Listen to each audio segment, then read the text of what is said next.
All right, everybody. I'm Philo, as always. With me is Mahadan, as always, and we have Kylie here as well. How are you guys? The topic that we are going to talk about today is basically it's chosen from a conversation between Apologetics London and two Muslim girls, and how they do it, I'm not quite sure, but basically what they were talking about. And during the conversation, that they caught my attention into one of the things that one of the girls said that she can have whoever she wants in Jannah because there is a there are 72 hoors, but actually this is a misconception between among the people that there are 72 hoors for every Muslim man who dies basically and goes to Jannah. It is not that. It is for only for shaheeds basically. But so what we are going to do is talk about that, and we are going to straight away jump into the video. Madin, you want to add something, or Kyle, you want to add something, or should we straight away jump to the video? No. Let's just jump into the video. Just whilst we're watching the video, if anybody wants to leave a comment, wants to come on, let us know, and we would be happy to do that. What I'm going to do is I'm going to add a link to the video that we are going to be reviewing in the chat, as well as in the description of the our videos, our stream as well, right? So you'll have plenty of opportunity to watch it basically. All right, so let's jump straight away into it. So you're Muslim from Pakistan, and yeah, I heard in Pakistan they have very strong laws about blasphemy. You can't speak about Muhammad. Yeah. No. I can give an example. If we love someone, so can we speak about that? All right, anybody wants to add anything? I thought I heard somebody.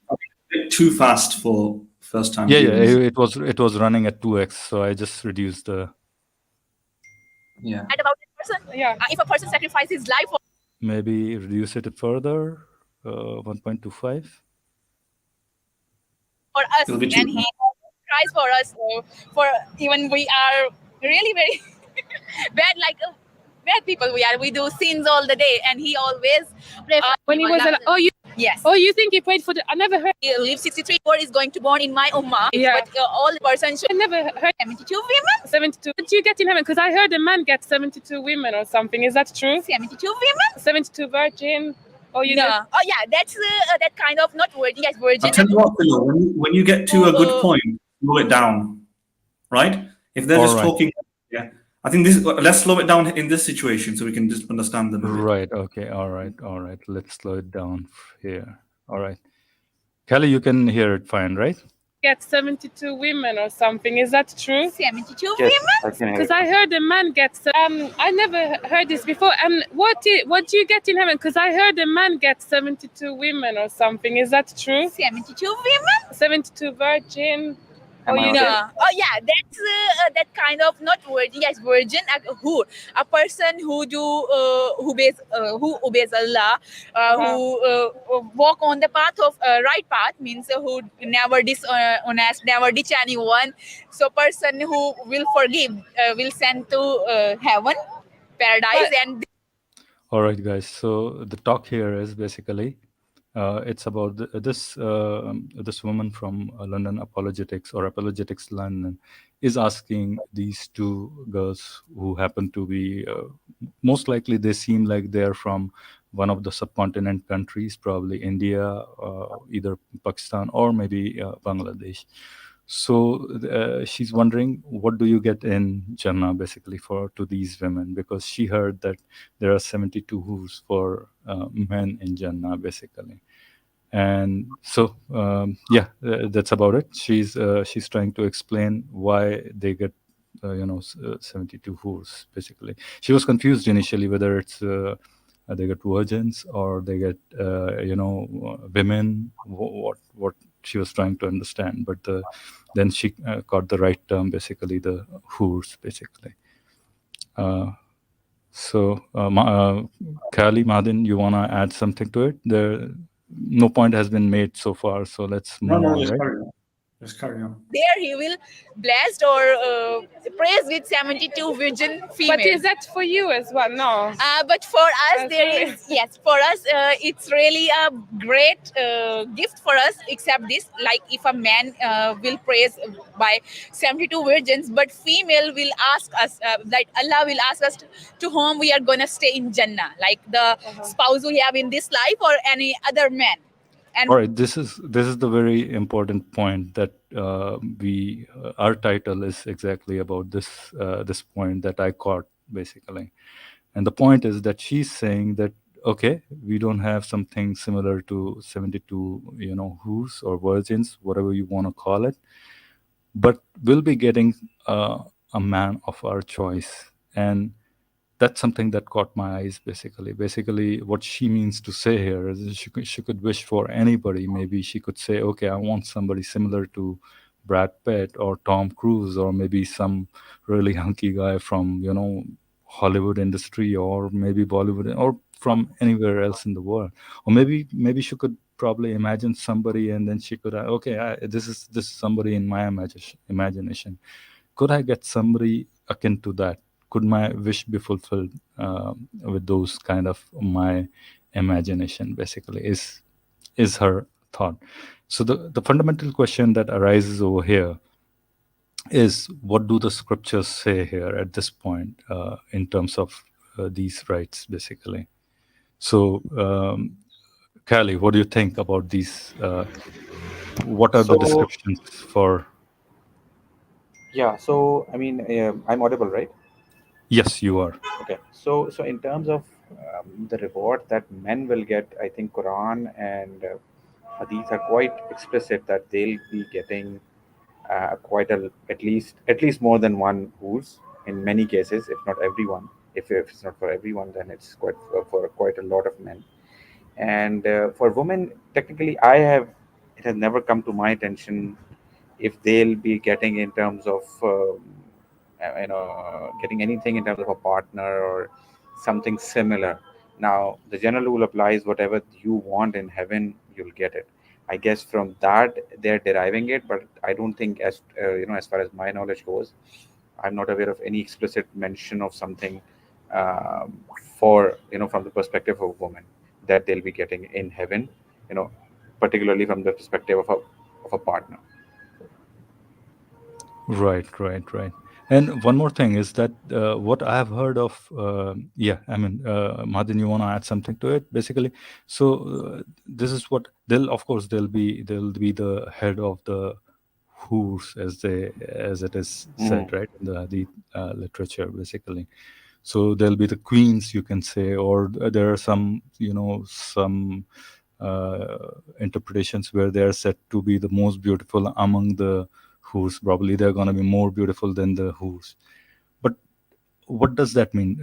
Them being beautiful, is that helping them, or is that helping the men again? So it's again, Yeah, that's a it's not helping men, right? yeah. So if they become more beautiful than the houris, it's not helping them, right? I mean, they're not gonna have a look at the mirror and say, "Oh, how beautiful I look! Wow, thanks to Almighty God," and all those things, right? It's still the the the the enjoyment or the fruits of their beauty. Who's going to enjoy those fruits? Basically, is the question. Is the fundamental question, right? I think another important question would be, if they'll be more beautiful than the hoors, why would the man prefer hoors over his wife? Generally Right. men tend to go towards beautiful women. So if the point is that these hoors are quite beautiful and that's why they are a reward for the men in heaven, then if their own wives have become even more beautiful, why wouldn't they go to them, right? Right. If they Exactly. That's yeah. Yeah, yeah. So exactly that same point I was trying to think about, that if they're more beautiful, why would you? And one more question: why would you need 72? I mean, why not 7,200, 72,000, 72 million? What is with that number? You see, May- I was looking at some hadith, which discuss which mention these hoors. Sorry, just let me open some of those hadith. And so I'm looking at a hadith from, for example, I've heard. I mean, I'm reading it from Sahih Bukhari, which mentions that it's Bukhari hadith number 3254, which mentioned that their heart will be as if heart of a single man, for they will have neither enmity or jealousy among themselves. Everyone will have two wives from the Huris. So now the Bukhari hadith mentions over here two only. I guess there are some other hadiths. So there is a hadith from Ibn Majah, which mentions 72. Uh, in fact, it mentioned even more than that. I think it was something like, let me open that up as well. This particular hadith, which is mawzu, of course, so we don't shouldn't consider it, but it mentions 70,000 doors, and each will have a hoor in it, so behind it. So I mean, there is quite a lot of discrepancy in terms of the number of hoors that one will get.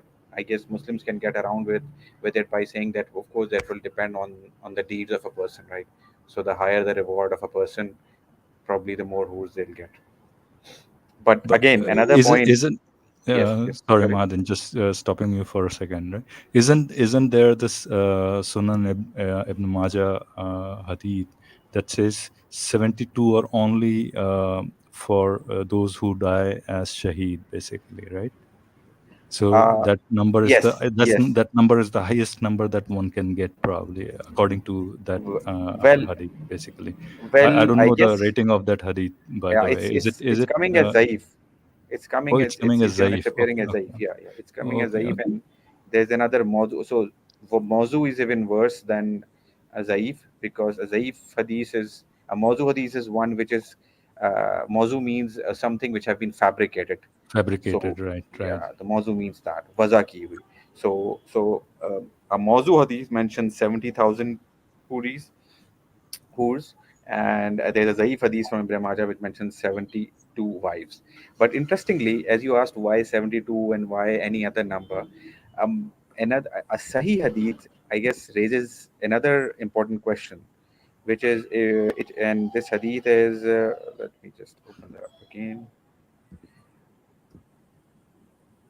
This is Sahih Bukhari hadith number 33,327, that is 3327, which says their wives will be houris and or hoors. All of them will look alike and will resemble their father Adam. I'm I know I don't know if all of these who's, and I don't know why do will they resemble Father Adam? It's quite strange. I might be, there might be some problem with this with this translation probably, or if this is Right, what the right. hadith is saying. It says, oh, Something, something. in fact, sorry. Though, so the Sure. complete it mentions what it in what way will they resemble the Father Adam. So they will resemble the Father Adam 60 cubit tall, meaning in terms of height they'll be quite tall. So, I mean, but the important point is that all of them will look alike. So now the question becomes, if every hoor is will look alike, and I'm not sure where I've read it, but it is also said that those hoors will be of such beauty, and and our nature, maybe, and the men of the nature of the men would be like, or will be as such that they'll never get tired of these of them, right? They'll never get fed up of having sex with one of them. So the point is, if they all look alike, then what's the point of having more than one? They all look alike. Exactly, exactly. I They, mean, they all sorry, look go ahead. alike. Finish. If you have you're fed up of one of them, probably you'll be fed up of each one of them, because all of them are essentially the same. Exactly. So one of the fundamental things here is for our Muslim brothers, basically our Mormon brothers, is to think through why a certain theology is evolving around a certain, faith, basically, and this is the faith about the Jannah, basically, right? Who is being goaded into believing these things? these are those soldiers. If you just put your emotions aside and just belief aside for a second, right? What you have to think is they are being, who are these guys? These are the guys who are out there in the desert fighting for 40 days straight away without their spouses, without anybody. They have nothing, no hope, and they see their good closest friends dying basically in wars. Basically, it's desert, it's heat, there's nothing at all for them to enjoy, right? So what they are being given is what they love most, basically what they're missing most, right? You'll get such good who's over there that you'll enjoy it most, pretty much, right? So that's the thing it's coming from, basically. And now you think 60 qubits, and this theology is kind of slowly evolving as well, in a sense. Basically, it does, at times it doesn't even make sense. Why would you have it 60 qubit tall, basically, which is about 90 feet or something like that, 96 feet, something like that, right? 60 qubits. Yeah, you can even open up that hadith if you want to. I've sent a link. Okay, you have Just sent for the audience to have a better understanding of what the hadith actually says. Right. Let's open the hadith. Okay.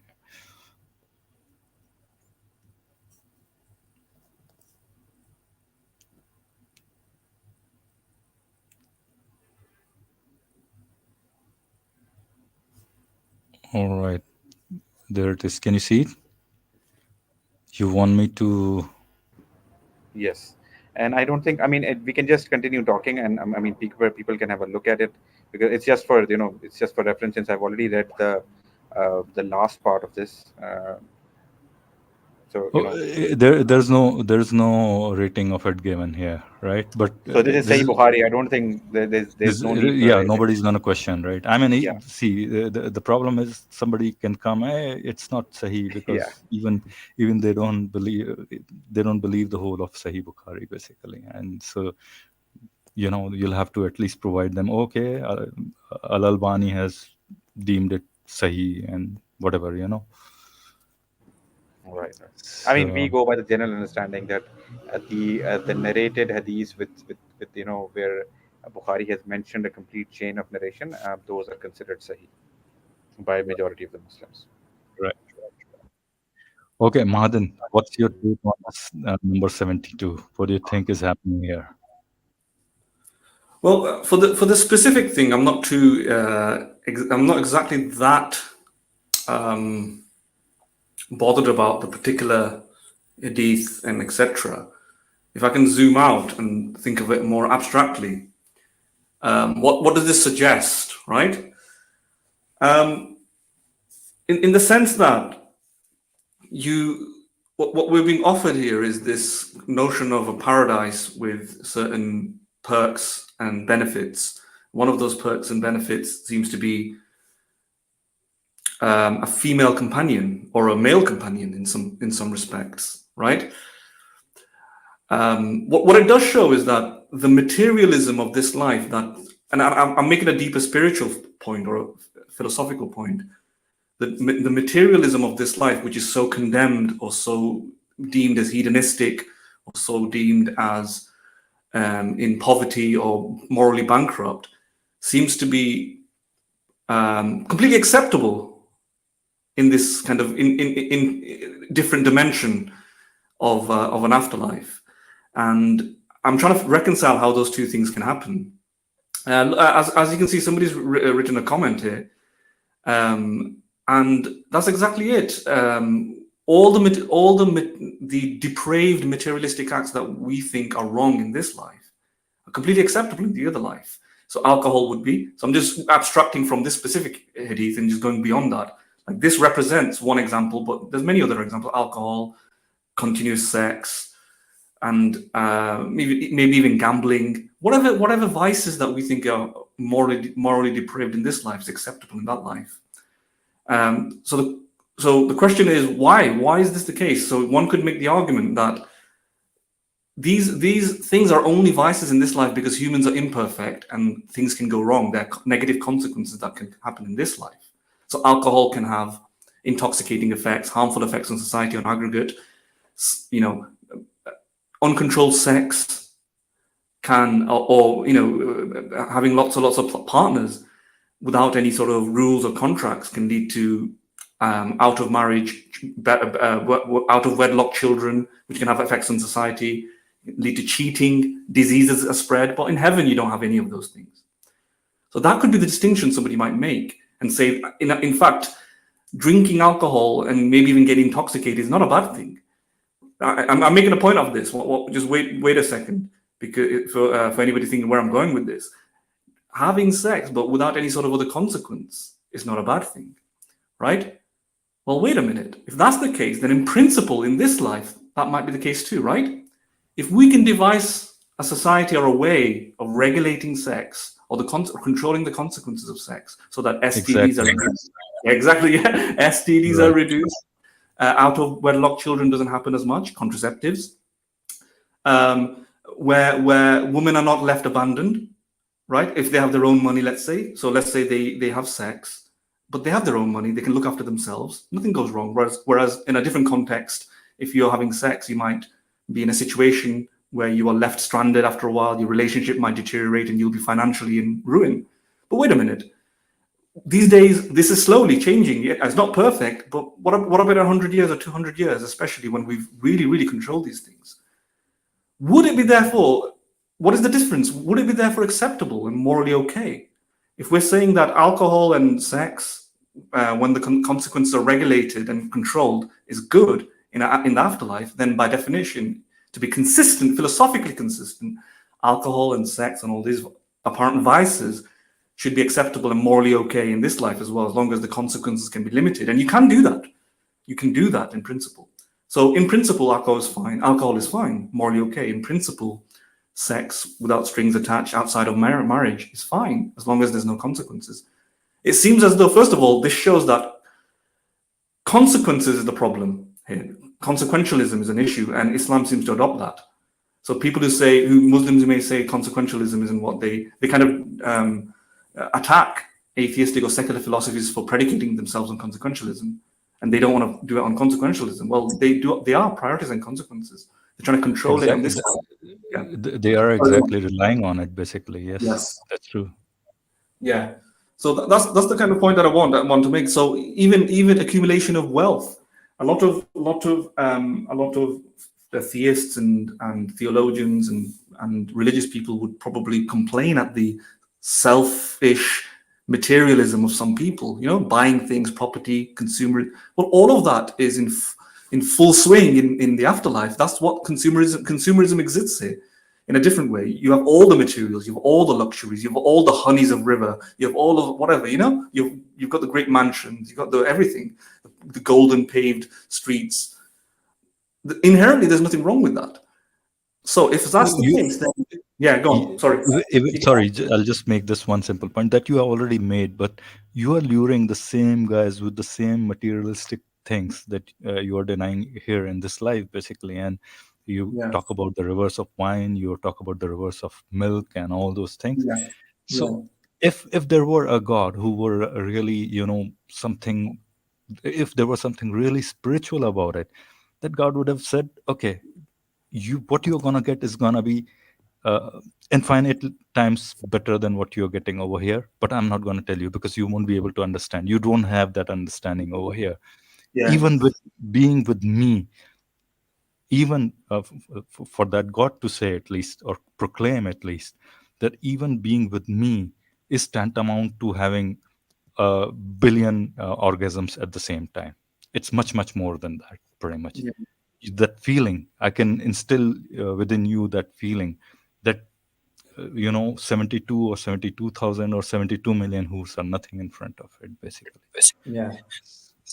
What it means is, though, if they, at least the Muslims should empathize and sympathize with secularists, materialists, atheists who want to create a society where people flourish, right?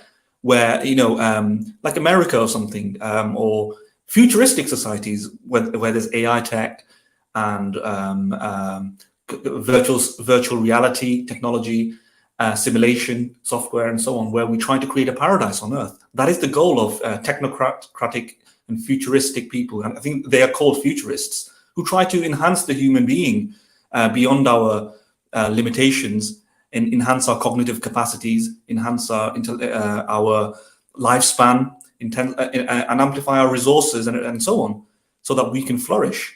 And people do, I know a lot of religious people do decry these things. They think that this is not the purpose of our life. Well, it is, just in a different way, right? Muslims do believe that is the purpose to some extent. Well, this life is a test for the eventual purpose of flourishing. Well, they should empathize with when atheists and secularists, because this is the only life they have. And if the human race is going to perpetually continue reproducing into the future, we should create a situation where we can have something closely approximating heaven on earth. They should at least empathize with us. The empathy should be there, because ultimately we're both trying to do the same thing. They're doing it in a very different way. They're thinking that this life is a trial. In fact, it is. Yes. In fact, it is worse for them. Yeah. Hey, Martin, my voice is kind of echoing. Can you guys hear it as well? Yes. My Yes, voice is I mean, we can hear a strange echo actually. I mean, Let me right. just put my mic. I'm going to put my mic Is it and then talk. is it echoing now? not right now. I think the last time you spoke, it Martin, was you open your mic and let's see if it's because of your mic or something like that. Okay, Is it echoing now? a little Maybe bit. when both of us are talking, probably that's when it's happening. I think, right? I'm it going can to. Yeah. happen right now. Yeah, you talk. Let me mute the mic. Okay. Yeah. No, I think you said it all basically. So I wanted to ask Khali if he wanted to add something, or shall we just move on with the video? I think Mahadan have raised quite an essential point, and I mean, I think we can go ahead with the video right now. Right. We are going to be the head of that 72 virgin. Yes, like queen. Yes, we are going to have. We are going to Well, be it the queen. This is that funny moment, right? You heard that, right? Yeah, That's we are going to be the head. So you see, look at the pride in her eyes, or yeah, in her, pride in her, yeah, so that's the pride that you hold for. I'm gonna be the head finally. So finally, this 70, 80, 90, 100 years of life where I was like living like, a subservient slave, right? Just obeying everything that I was demanded of. And now here I am gonna be the queen, basically. I'm gonna be the head. and So they're and gonna. So go ahead, Callie. yeah, and I mean, what I wanted to also sort of point out is they'll be a queen in a very honorary kind of way, or quite in the way that the Queen of England is the Queen of England, because technically speaking she'll have no power over the houris. The guy or his husband will choose the hoor from his own choice. He's not going to choose, I mean, he's not going to rely on his wife's choice to, it's not like that the wife will choose, okay, you are going to go to, to him tonight. Because if the man doesn't want it, well, he'll be like, no, I don't want this one, I want that one today. So, in other words, she'll only be another, maybe, I mean, a subservient to the desires of his husband, her husband again. So I'm not sure what is the purpose of her being the queen of the Houris or who's in the heaven. Right, exactly. Yeah, exactly. I mean, It's she's kind of an honorary position, right? Just you're an honorary queen. Just sit I there. think I've had this can, conversation so far. can can we entertain this thought for a moment, right? And this goes for this is like a more philosophical argument that I'm gonna pose to both of you, and I'll try to pose it as mildly as possible.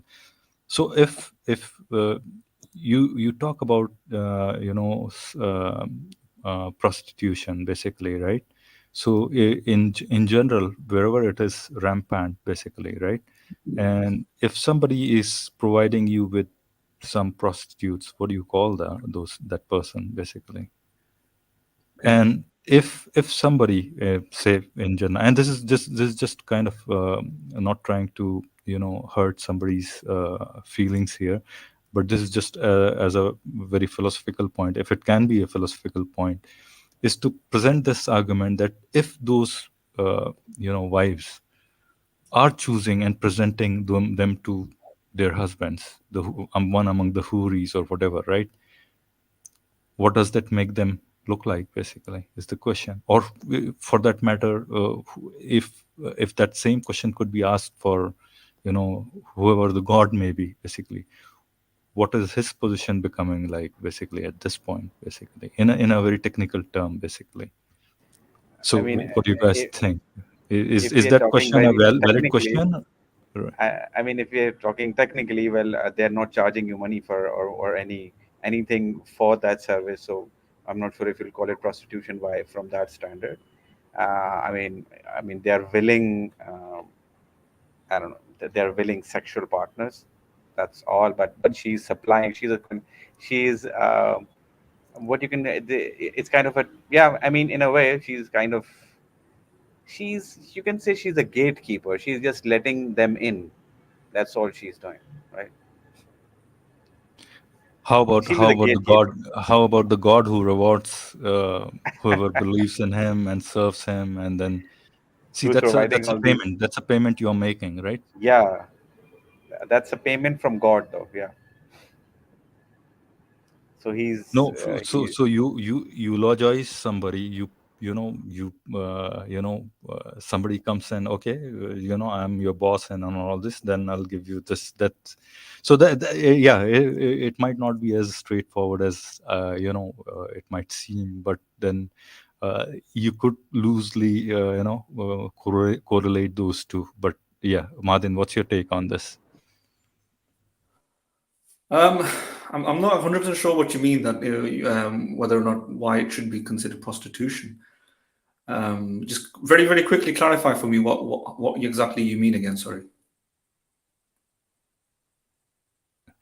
So what I'm trying to say here is, see, a God, he tells you that, okay, you do this, these are the payments you make towards me, right? And then I'm gonna give you, these women for sex, basically, right? And then somebody who works for these, basically, so in a very loose sense, I'm talking about, Okay. isn't that kind of like somebody who's, um, somebody is giving you something in charge for something, basically? What do you call that person, basically? So you're saying the acts that are asked by God for you to perform, right? Right. yeah, Uh, yeah. I mean, yeah, so it's used kind as of a like, commodity, yeah, used as a currency, and yeah, right. And yeah. by you performing it, you earn an agent of sexual Pleasures, activity yeah. or Yeah. something like that. Right. But it's a difficult one to apply in this context, right? But I can see, I understand what you're trying to say. That whether you call it prostitution or not, there's something off about it, definitely. First of all, you got to think about whether prostitution is wrong in and of itself, right?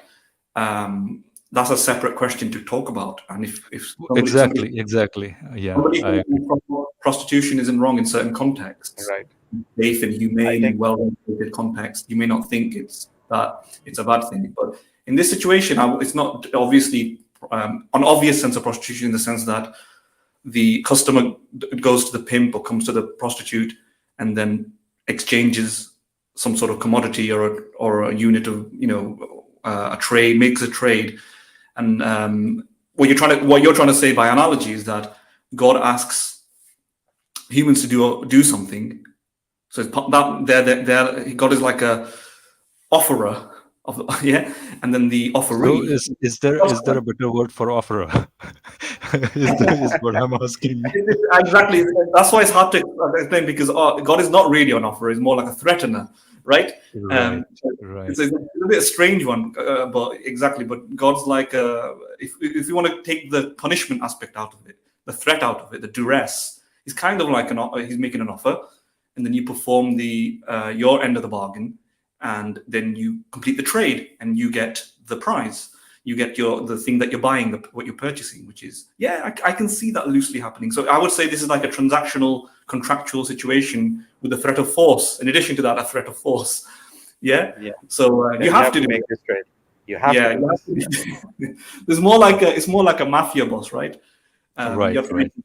And yeah, I loosely see what you're saying.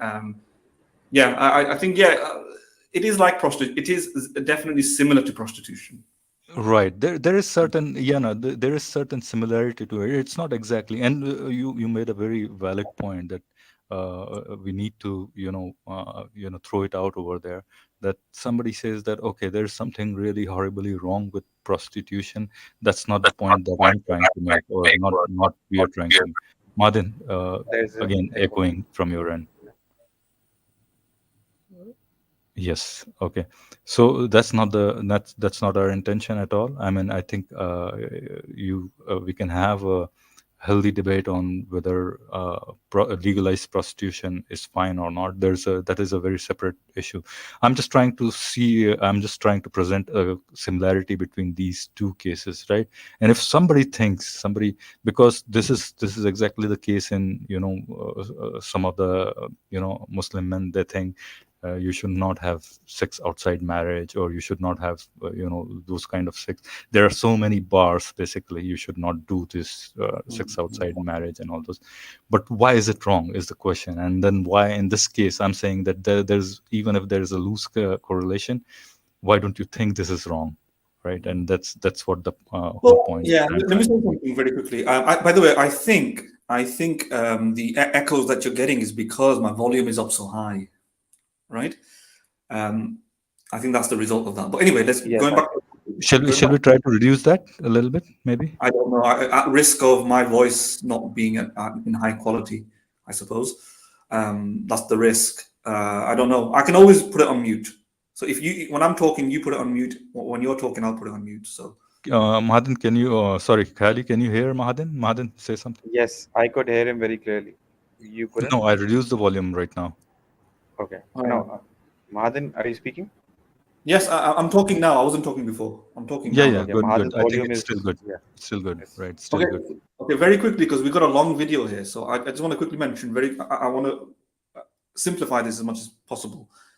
Um, it may be the case that contractual forms of sex, that is, transactional forms of sex, where money is transferred between fully empowered, fully informed, autonomous agents who are women or men between themselves and so on, without a controlling pimp or a trafficker or something like that, is completely perfectly safe and normal, especially when it's well regulated, especially when the risk of disease are very exceptionally low, duress and coercion is minimized to eliminate it, etc. That's the ideal sort of situation in which you think that prostitution is okay. And if still a religious proponent thinks no, even then prostitution is wrong, here's the issue: in heaven it's fine, the exact identical reality is fine, but in this life it's not. So they've got an inconsistency, right? In one universe it's fine, in another universe it's not, where those ideal conditions for minimizing coercion are gone. But here's the problem: in this universe, the theistic heaven, the Islamic theistic heaven, there is a trafficker, there is a pimp or an agent controlling the situation. There is a questionable sense of lack of autonomy. There is a lack of informed consent, because these people are created almost like zombies or robots. These are what? They did not really get the choice to decide whether I want to be a whore or not. Did I say whore? But I want to be, Yeah. this sort of, I want to be this sort of person in this life or not. There's also a lack of free will, I would imagine, and this is a deep philosophical issue. A lot of theist philosophers think there is free will in heaven. Some theist philosophers think there is no free will. Right. So in this situation, it would be maybe, I think, in the conception of heaven where there isn't a free will. Well, in that situation, then this is very close to human trafficking, right? Where people are coerced into certain situations. Now, you might think, but wait a minute, human trafficking involves actual forms of coercion where somebody disagrees with what they want to do, protests, dissents, but then is still either forcefully, violently, or through coercion or pressure, thrown into a sexual act or acts or sexual services, etc. Human trafficking, I should say, sex trafficking to be specific about that. Right. Right. That's whereas in heaven, these people would be, because they don't have free will, but they're like robots, almost like, but they're conscious robots in the sense that they're feelings and desires, but those desires are always orientated towards The other accepting. person. Yeah. Yeah. In which case, it's not like real sex trafficking. Now, here's the argument that I'm going to make. What if we could do that in this life? Right? What if we can, Right. like, let's say we make some sort of drug and we drug a victim and make them constantly affirm and approve of the pimp's orders, and then put them into sex acts. You can then the objection, well, not the objection, the defense here might be, well, look, the pimp might be saying, look, I've created them in such a way that they always accept it. It's voluntary. But the argument would be, no, this is not really voluntary. You just drug them. You just give them some Yeah, and hallucination. other Yeah. argument then against it would be that even if they're drugged for now, are they going to be eternally drugged? So that's the comparison that you have to think through, because somebody might come, and this is like putting myself in Muslims' shoes basically, and they'll say no, these situations are not similar, because in a heaven basically those feelings and those things won't ever return. That's for eternity. They won't have any feelings. They are like robots forever. What I would say that to that is that if you, well, that sort of thing can happen in real life in principle, and it does happen, right? You can, for example, raise somebody in a chamber, right, and drug them. And I think it has happened. I won't say eternally in the sense that But without non. you have already done the wrong, right, by drugging them. So you started off at the wrong foot already, right? But that is the question, right? Yeah. That is the point. Yeah. If that process of drugging, meaning taking away that aspect of free will that they might have or they could have, you have Yes. taken that away, and that is what we are sort of No, but there raising is an a objection difference. to. No, There no. is a So difference between you doing and some almighty doing it, right? yeah. That's the difference between That's the those point. two. How is that different? How? Yeah, No, how is that's Why? that? That's the question? I'm How saying, and what why? I imagine the following. Imagine if somebody, before a baby is born, drug the baby in the womb so that when it comes out, it always agrees with the parent. Yeah, and you know, so here's the issue. If the baby had come out of the womb and was 1 year old, and then you started drugging him, that would be wrong. But in the womb, before it came out, and then it's not wrong from then. But in other words, if you've always been drugging him, and there's never been a moment where the drug stopped, it never becomes the case that it doesn't become wrong. But at some point when he stopped drugging, and they realize what you're trying to say, at some point when they stopped drugging them, or there was a point where he was never drugged, that's when it makes it wrong. The intuition I think me and Kylie both have is that, I think there yeah. are We can two make sure. problems here. Callie, go ahead, then I'll raise my Just adding a objection. point. In fact, if we add an aspect to the drug, that if the effects of the drug wear off, the memories of all those events also goes away. Well, then there's no harm to that person once again, because then they don't remember anything, right? So if that we also add that caveat, then how is it wrong once again? So No, because there are two problems. The one that I raised, first, you can argue about that first thing, that if you drug them from the very point of inception to the time of their death, I think then I agree that then you never let them have any kind of a free will or anything.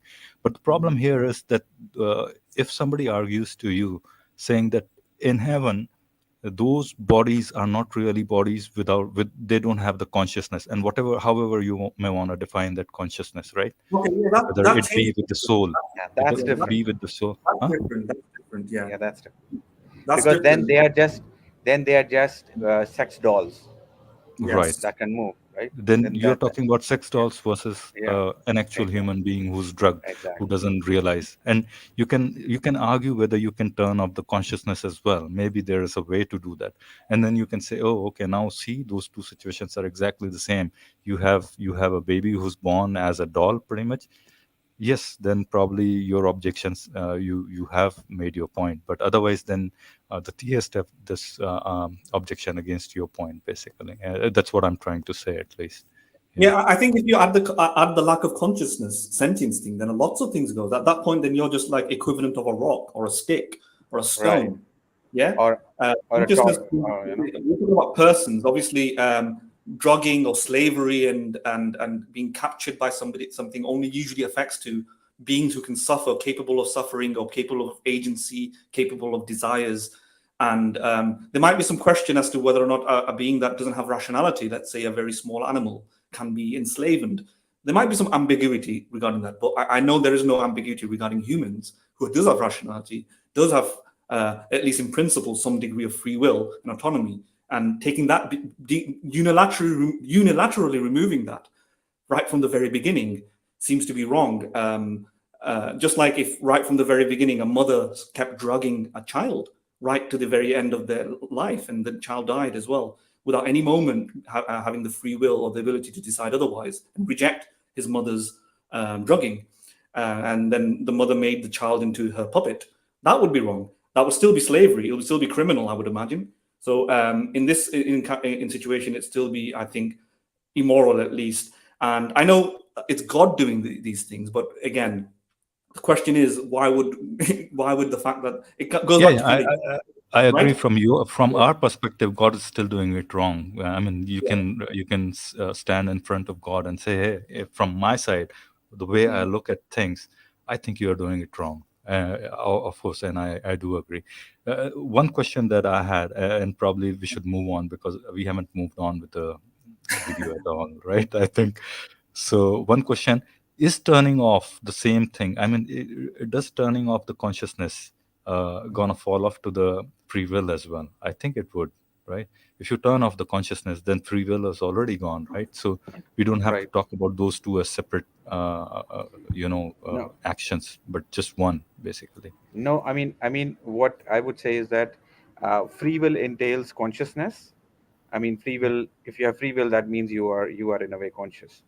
But Right, if you right, have consciousness, but that doesn't mean that you have free will right, necessarily. right. I agree. I agree.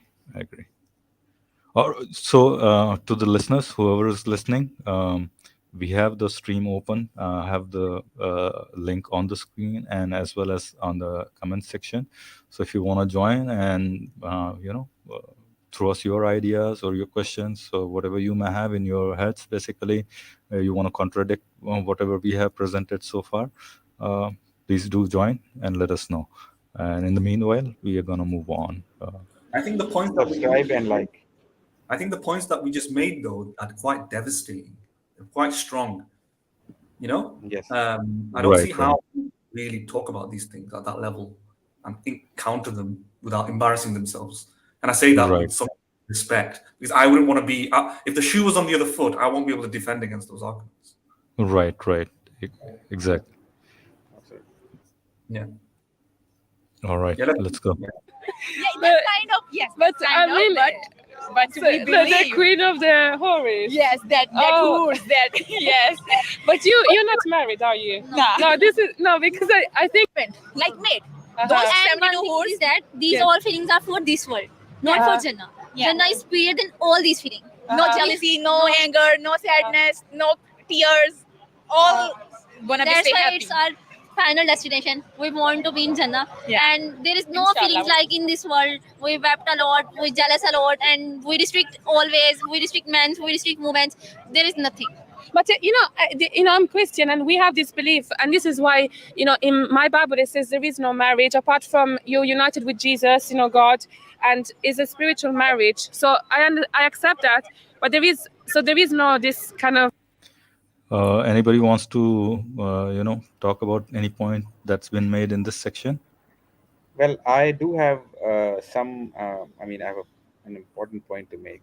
So she points out that all these negative feelings will not be there be jealousy and any envy and all these similar kinds of feeling. Nothing negative, sadness even. So you could so No so you tears, nothing, right? yeah, no tears, nothing. You could do anything to anyone, but of course you could not harm anyone. And I mean, technically speaking, that should be the concept, right? So you should not be able to harm anyone. Just the question would be, if we are devoid of certain feelings, a group of feelings, number one, and there is another aspect that we'll be missing, and I think it's kind of logically implied. For example, let's say a person's family members are not in heaven, for example, because they weren't believers, or they were sinners. So the question is, would you remember, would you know that they are in hell? Because if you know that someone you loved or love is in constant or eternal pain or suffering, would you be able to enjoy heaven? I guess not. I mean, I cannot imagine how that would be Right. possible. So Kelly, I have, yeah, sorry, go ahead. can I stop you for a second Yeah, here? sure, sure. I have Yes. a more fundamental problem here. When you're Okay. devoid of all these feelings, let's say you are devoid of all these feelings, and this is a philosophical question that I'm raising that I want to understand. I don't have an answer for it. Would you? I mean, see, good and evil are two sides of the coin. Basically, happiness and Right. sadness are two sides of it. You won't understand happiness unless until you have faced sadness, right? So once you are devoid of these negative feelings, how are you going to enjoy those happiness and all those things? And I mean, on a very philosophical sense, you can say yes, happiness. If I have if I am happy forever, what does that mean? It's a constant bar. It's a constant bar. I'm not wavering from anywhere. How do I judge it? I mean, it's just like so monotonous, so boring, right? I'm just right there at the peak of my. It's like being, whoever is that, Tiger Woods. He's always like winning and winning and winning and winning, and there's nobody else because he's the only player. Pretty much, he's just winning. He keeps winning. He's the only player, right? So do these I mean, does it really matter if you don't have sadness? How would you feel these feelings basically? So I guess dopamine is the hormone which is generally associated with happiness or pleasure, right? Right, So right, right. I'm just trying to give you an analogy to probably, I mean, try to explain how I can imagine it. So, for example, so our brain has this center which, if it is supplied the dopamine, we experience happiness or pleasure. Now, for example, let's imagine your brain is infinite, and the supply of dopamine is also infinite. If you are constantly connected with that, and you get a constant supply of dopamine which is continuously increasing because it's infinite, let's say, because there's a problem in our, I mean, in our material world, the way we are built is that if we get a constant supply of dopamine, there will come a time where that level of dopamine is no more enough. We'll need more of it. So in this world No, we might so not be able to understand it, right? But over yeah, there, no, no. let's say, yeah, Point is there is that you have no memory of your past life, so you are always at that same level of dopamine, right? yeah, You have never yes, faced a lower level of dopamine, right? yeah, So yeah. you never know whether what makes you feel good, right? What Yeah, does it even, I'll the concept of good or feeling good, right. how do you And know that? You always are absolutely, high on dopamine and you don't have any memories from your past life, right? Whatever. absolutely, Once you enter Jannah, all you have is like that constant infinite level of dopamine in your head, pretty much, right? Whatever number you want to put it, right? Infinite, lower than infinite, billion, trillion, whatever. Let me just interject there. I'm not sure you do need a concept, a contrasting emotion of sadness or cruelty or boredom or irritation to understand the pleasures, the opposite, contrary pleasures, or a constellation of those other emotions. I think I've steered towards what Kylie said there, in the sense that I can imagine a person who's on drugs, yeah, and as Kylie said, if you just yeah, expand that into infinity, you can have somebody who is just pumping a right, lot of drugs and feeling euphoric. Yes, I don't think, right. is that psychologically dependent upon a memory of catastrophe in your life or something. I don't think it is, right? In fact, it causes No, you to forget it, right? You, Yeah. in a way, those forget guys. it. Yeah. See, the Yeah. guys who take drugs, basically, and those guys, they always have a kind of a barometer to see where they are, basically, in that state. And they in their whenever they are in euphoric state, basically, they realize they are in an euphoric state because they have something to judge from, basically, right? Yeah. And that at times that euphoric state is not always euphoric, may go down as well, right? So that's what I'm saying. Like, once you are there, I mean, you can technically say that yes, you are always there, but I'm saying you are there and you have to believe yes, you are enjoying, right? I mean, it's like an axiomatic take that, okay, yes, I believe that he can have an euphoria. But in my what I'm thinking is, in this life at least, our sense of euphoria comes from the other experience. I'm not saying evil things as well, but from the neutral point of view as well, right? Some days are boring, right? And then you have some a pie of happiness, basically, right? So that's what I'm saying. At least you have that Hold on. baser state somewhere, right? I'm not But sure. yeah. I'm all right. Sorry, Kylie, you go first, then I'll go. No, I mean, as I was pointing out, I think when you are in a euphoric state, you don't remember that you were sad. Actually, you were in that euphoric state there and then, and you just remember you're just in that moment and enjoying that pleasure, that state of being. In fact, the very purpose of taking drugs, I mean, not for everyone, but for at least some of them, is to forget the pains or whatever psychological trouble they have. Right? They want to forget it, so that drug actually helps you forget it, and now you're in that state of euphoria or ecstasy where you don't remember it. You're just in that state of almost, you know, and a lot of pleasure, right? So I mean, I wouldn't agree that you need to remember that you had that pain and now you are in this state of pleasure. In fact, I think we have evidence that you forget in order to be in that state, you have to forget that you were ever in that state of sadness. Yeah, I think Philo, you're right in the sense that sometimes comparing and contrasting it to sad moments helps you really, really deeply appreciate the glory and the happy moments. Indeed, that can happen, but I don't think it's contingent or reliant upon that. I'm saying it's completely possible to have a state of euphoria without any memory of any sort of bad event, negative event in your life, and that state of euphoria can just make you feel good all the time without anything to compare. Like you said, it has nothing to compare it to, but that could still be pumping within you. It's not inconsistent with always being in a state of happiness. In other words, you don't need bad. I know it's the kind of William Lane Craig argument. You need suffering to enjoy happiness. I never really was attracted to that view. I Yeah. don't think it's necessary. The other quick thing I'd say though, in applying this to heaven, specifically, it's hard to see how it necessarily translates. I think what me and Kylie is saying would be one way of making sense of it. But does it apply exactly to heaven? How does it? Maybe it does. Maybe you need to add lots of creativity to it to understand it. But heaven does involve moving from one place to another, going places, playing sports, tennis, or playing football, drinking wine, sitting around.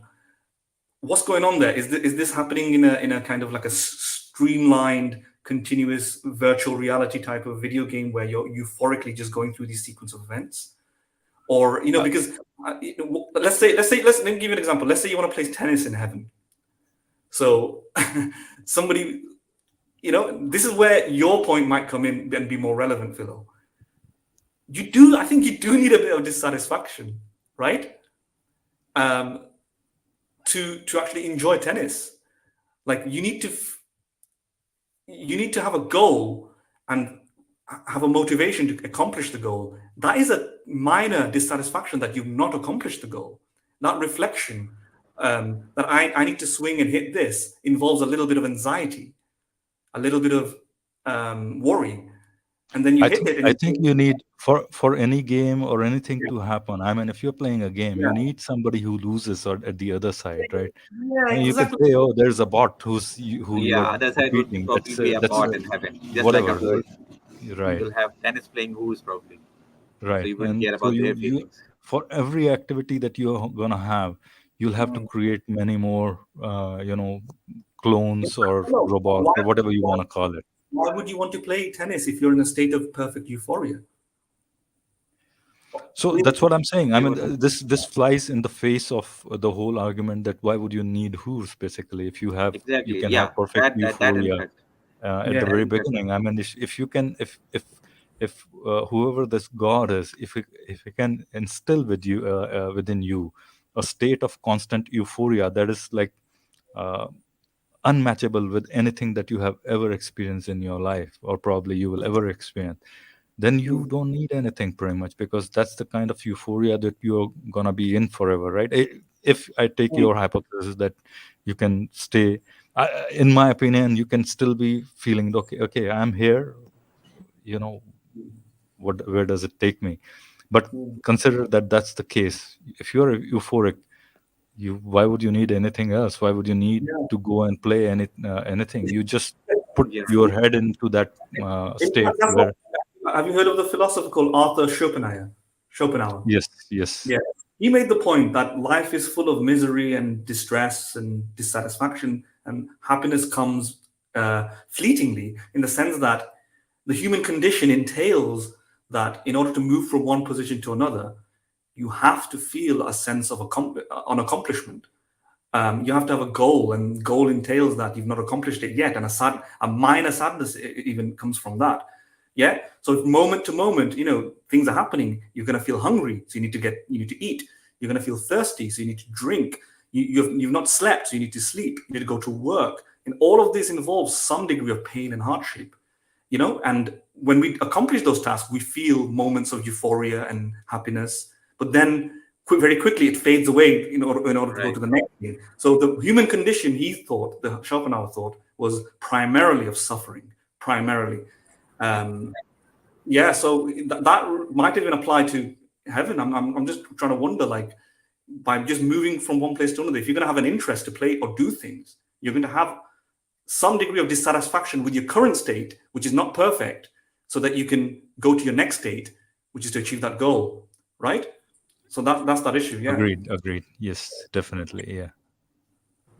And I'm not sure if that is directly related to the topic that we're discussing, but Mahadan, the point that you just raised, Mm. that we tend to be, humans tend to stay a bit satisfied, a bit dissatisfied, and always trying to achieve something.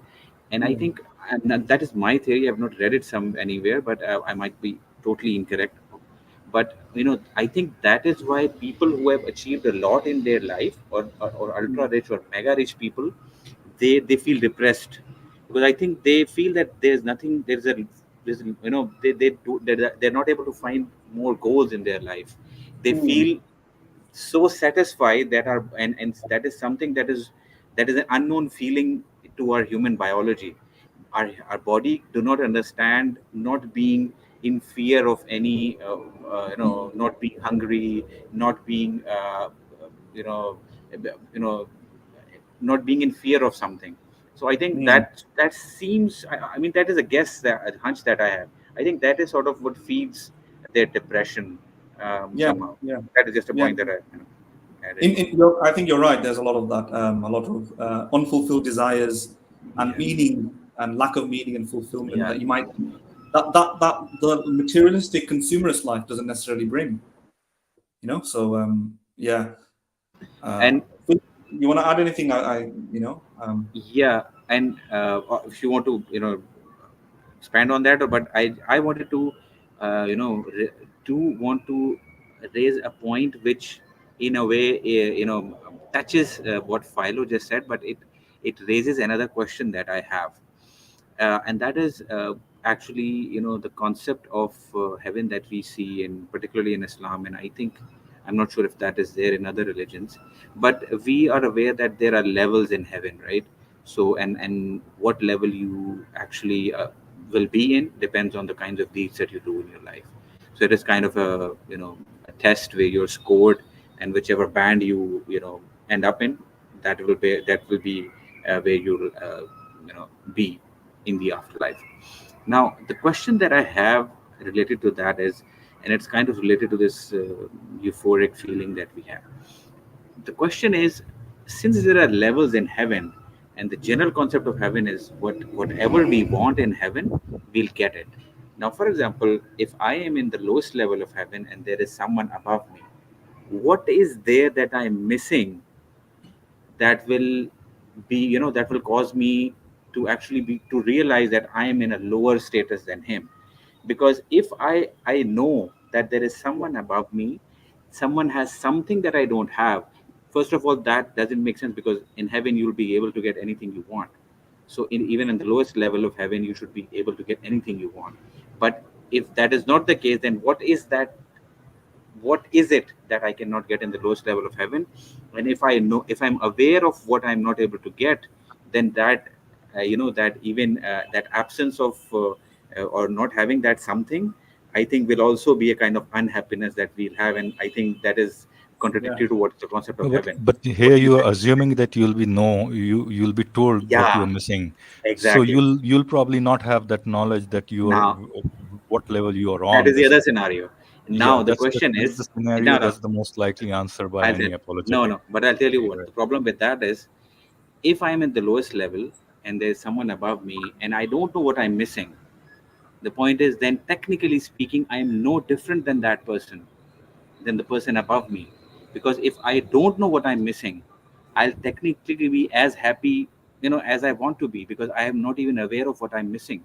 Do you No, get that concept? this is limited by your knowledge, not by Yes. the things No, that no, you. I get So that. this is by your knowledge only, right? You might be limited by your knowledge, right? Yes. If you claim that you know everything, then you become God, basically. No, no, that is Right. fine. Yeah. What I'm Right. saying is, I have, let's say, I am feeling happy, right? And and I think that I have everything that I can possibly have. If I have that feeling, Mhm. now technically that feeling is enough. I don't actually need anything. Do you understand that concept? Because, for example, if in the afterlife I actually don't need anything, but I'm just sort of connected to an infinite supply of drugs, right? Which makes me feel infinitely happy and makes me feel everything that I ever wanted, I have it, right?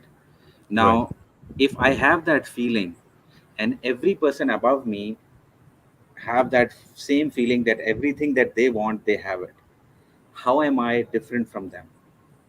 What sort of, how are they better off than me? Right. I mean, I can understand that, but you can always argue that they have been by God, they have been instilled with more wants than they have been instilled in you. Somebody could Okay, argue that, right? but that I mean, doesn't do them any good. your wants are, maybe somebody can say the set of wants that you have are Mm, not infinite and not matching that those of theirs, basically. So their set of wants is larger than your set of wants. So your yeah, set of wants is a proper subset of their set of wants, basically. right, right. But let me ask you a question then. Hmm. If I only desire A and I have that A, right? Then I'm as happy as I ever probably can be. And if I Right. desire A and B and I have A and B, I am equally as good. The first person who only has A but he desires only A. And there's another person who desires A and B Yeah, I and mean, he has so both of them.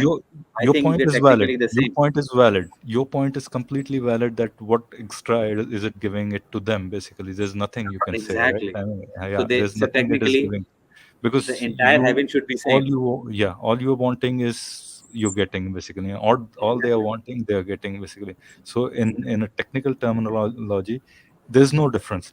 The only Exactly. difference what it makes is here on earth, when they're told you're in level 1, level 2, or level 3. Right. That's the only difference But it's gonna that's what make. I'm highlighting. Otherwise, when once That's you are there, there's no difference at all. exactly. But that's the kind of problem that I'm raising. Then, technically speaking, I'll be as happy as the most hardworking man in this world. So, for example, a person who's as pious as he can possibly be, and a person who is not as pious, but actually he's able to get the passing marks to get in heaven. Technically, they both will be equal. Do you Agreed, do you agreed, understand totally that? agreed. Yes, So totally. and then there is no point of there being different levels in heaven. There should be a single level in heaven. Yeah, so that is to lure people into working. I mean, I Ah, agree to your point. I I mean, totally I'm agree just to your pointing out the point. But consistency or a now the point of point is sort only of of debate absurdity. over here. What Yeah. people are being told here, Yeah, right? That and you're they're kind going. of, yeah, you want to seduce people into that concept, but that is fine. But ultimately, if you think about it, and if you can logically arrive at the conclusion that no, heaven cannot technically be different for different people, it should give you a sort of in a way, it should have a different, it should have the Yeah, same I level mean, of pleasure for everyone. Then essentially it doesn't matter what marks you get, it's all the all same. you want is the entry into the Yeah, exactly, you heaven, just need to basically. get the passing marks actually. Right, right. Martin, what do you think about it? Yeah, I think that holds up. The only issue that might be able to suspect is it all just subjective pleasure, or is there some objective factors about the higher levels of heaven that makes it more virtuous? So that's one of the things that I was thinking about before. In general, like what is a perfect heaven, or what is a perfect world? Is it just euphoric pleasure seeking, or is there some other things about it? And I think it breaks down in terms of coherence to say a perfect world. I don't Yeah, even know what perfect world means, exactly. right? So I was thinking that in general, because you could say sitting around and taking drugs is a perfect world as long as you're reaching your highest levels of pleasure. But somebody else might disagree and go, actually, no, sitting around and writing poetry, because poetry is more virtuous than drugs or something, is objective, something like, oh, it's not just about the sensations that you're feeling in your soul or your mind, right? It's about the actual act that you're doing, which is poetry. Poetry in itself is a more honorable act, or reading Shakespeare, rather than just pumping your brain full of drugs to get the same pleasure. So if there's like some sort of more objective thing about it, maybe, but I think at this level of abstraction, it's hard to kind of navigate the waters. I actually don't know. I won't be able to answer. These are more like questions than answers. But if there's like some Right. objective virtue, when I say objective, I mean something that cannot just be reducible to base pleasure, right? But a pleasure associated with an action, yeah, that is more honorable, better than the base pleasure. Then maybe there's something good about being at the highest levels of heaven. Yes, the person in the lowest level may not be able to distinguish, but when you're in this life, like Philo said, you should aspire to be in the higher level of a highest level of heaven, because you'll be doing a more honorable thing or something. I don't know. But that But aspiration, yeah, again, would we'll come back to your point. It will be like if you haven't achieved that, then it will give you a sort of that feeling of something is lacking, right? Of that lacking of not being there right now, right? So if you haven't reached that and you're aware of that, you want to yes. achieve the You're goal. aware, yeah, you're aware of that. Yeah. If you're Yeah, not aware being of it, aware of that is the problem. Yeah, if you're not, then you'll not probably even. I mean, you cannot have a goal without being aware of it, right? I no, think. you can't. I could compare this to the following. Think about it this way. I forgot what it's called. It's a very popular philosophical thought experiment where should we put people in human simulators, in simulation chambers or simulation chairs, right, and simulate the world, right, like the Matrix, right? And some people would say yes, as long as you can gain hedonistic joys and pleasures of life, accomplish all your goals in the world, in this kind of simulation world. In real life, obviously, some people will be born with poor genetics, poor environments, poor resources. Real life, you might not be able to accomplish your goals due to many barriers. In this simulation world, you can have a better life, right? You will be born with handsome, good looks, born with good family. You can just educate yourself. Basically, it's programmed in a way so that you succeed in life, and that will be better. Well, some people would make the argument, actually, no, that's not good, because it's not real. That's the main thing. It's fiction, right? There is some sort of worth in you actually doing something for real, and it being a simulation. And some people who defend this idea would say, well, you wouldn't know the difference. You wouldn't know the difference between the simulation and the real world. Yeah. So what if we can get a baby and hook him up to this Matrix world and simulate this life?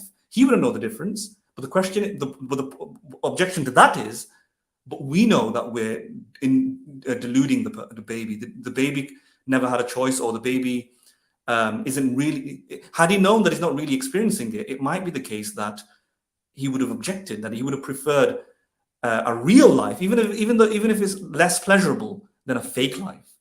And maybe this sort of intuition I can extend to this heaven situation.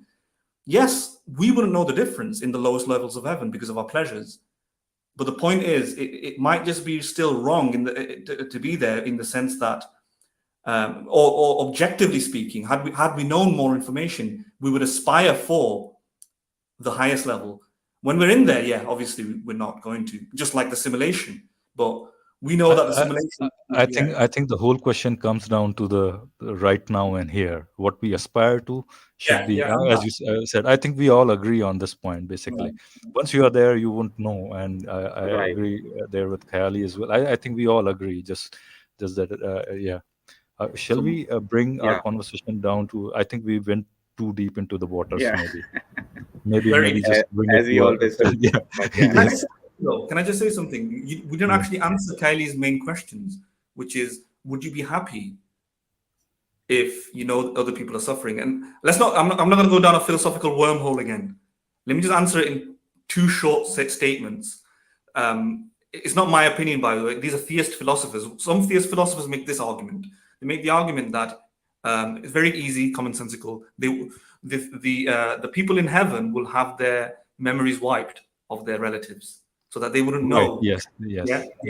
So that's one. They wouldn't know that they're suffering. That people are suffering. Right. I think I did mention. I mean, that's what it is thought, that all the memories are wiped off, and then you won't remember everybody. Yes. But then Khali, sorry, I'm just probably gonna drag this conversation again.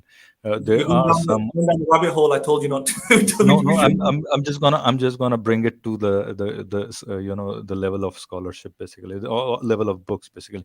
So there are certain hadiths which mention that you, once you are going to Jannah, you'll be laughing at those who are in Jahannam, basically. Yeah, that's in right? Quran.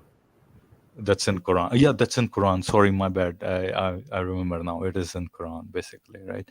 So it is that you'll be laughing at even if they are from your family, whoever.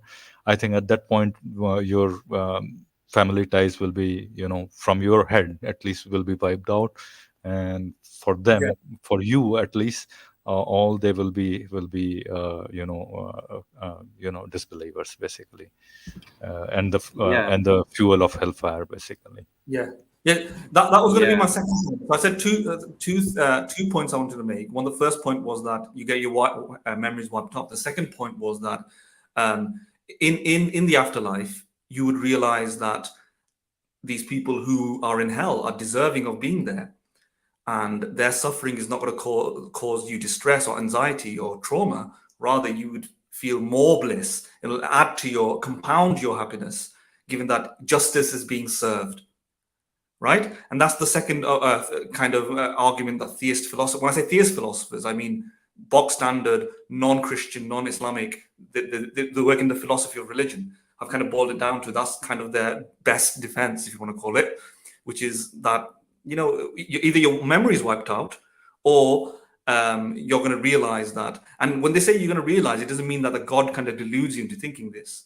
They're trying to say the best version of this is that God will give persuasive, strong reasons that your rational mind, with critical thinking skills which have been enhanced now in this heaven, freely, not non-autonomously, but autonomously, freely, with free will, comes to learn that this is actually just. So what we're thinking right now, that is your family member who is infinitely burning, I'm going to feel distress and I don't like it, it's unjust. We will realize when we are in heaven, etc., that God had a good reason. We'll be persuaded by it and accept it, acknowledge it, and feel happy. And in fact, condemn them as well, as strongly as God is. That's what they're trying to make the argument, Right. And that's, Sorry, yes. And what I'd like to point out over here is, I can understand that, but then technically speaking, if we look at from the perspective of how we judge people in this world. So, for example, if we see so let's say somebody has done a harm to me, somebody has harmed me, and I have two options: to harm them equally in return, or to forgive them and not harm them in return. Now, if I do not harm them in return, I am considered more virtuous, right? Now, if that is indeed the case, then in a way we have become less virtuous in that world, because whatever we understand is that it is justice, but it is not merciful. It is not that Right. That is virtuous that is being done, right? I'm not sure we'll be able to comprehend that, because I mean, we can understand that it is just, but I think we might still be able to understand that this is not merciful, though, and this is not something that a merciful God would do, because even when it comes to someone way less powerful and capable and less moral than God, technically speaking, or speaking from a theistic perspective, we consider a person who forgives more virtuous than a person who does not forgive.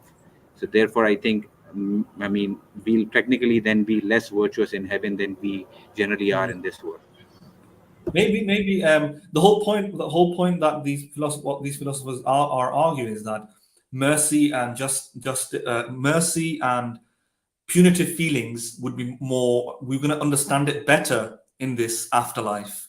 So when you're in heaven and you're seeing these people suffering, your understanding of mercy, why it's justified to be less merciful in this situation, and that is apparently the best expression of mercy, is balanced with the requisite punishment that apparently these people deserve.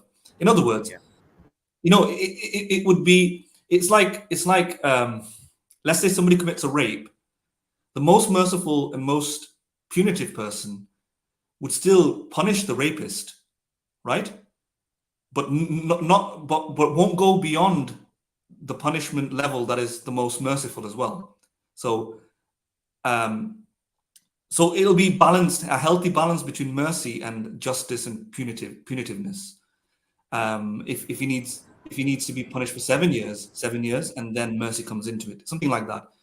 Basically, these philosophers are trying to say that we're going to somehow understand that that level of punishment is necessary before mercy kicks in.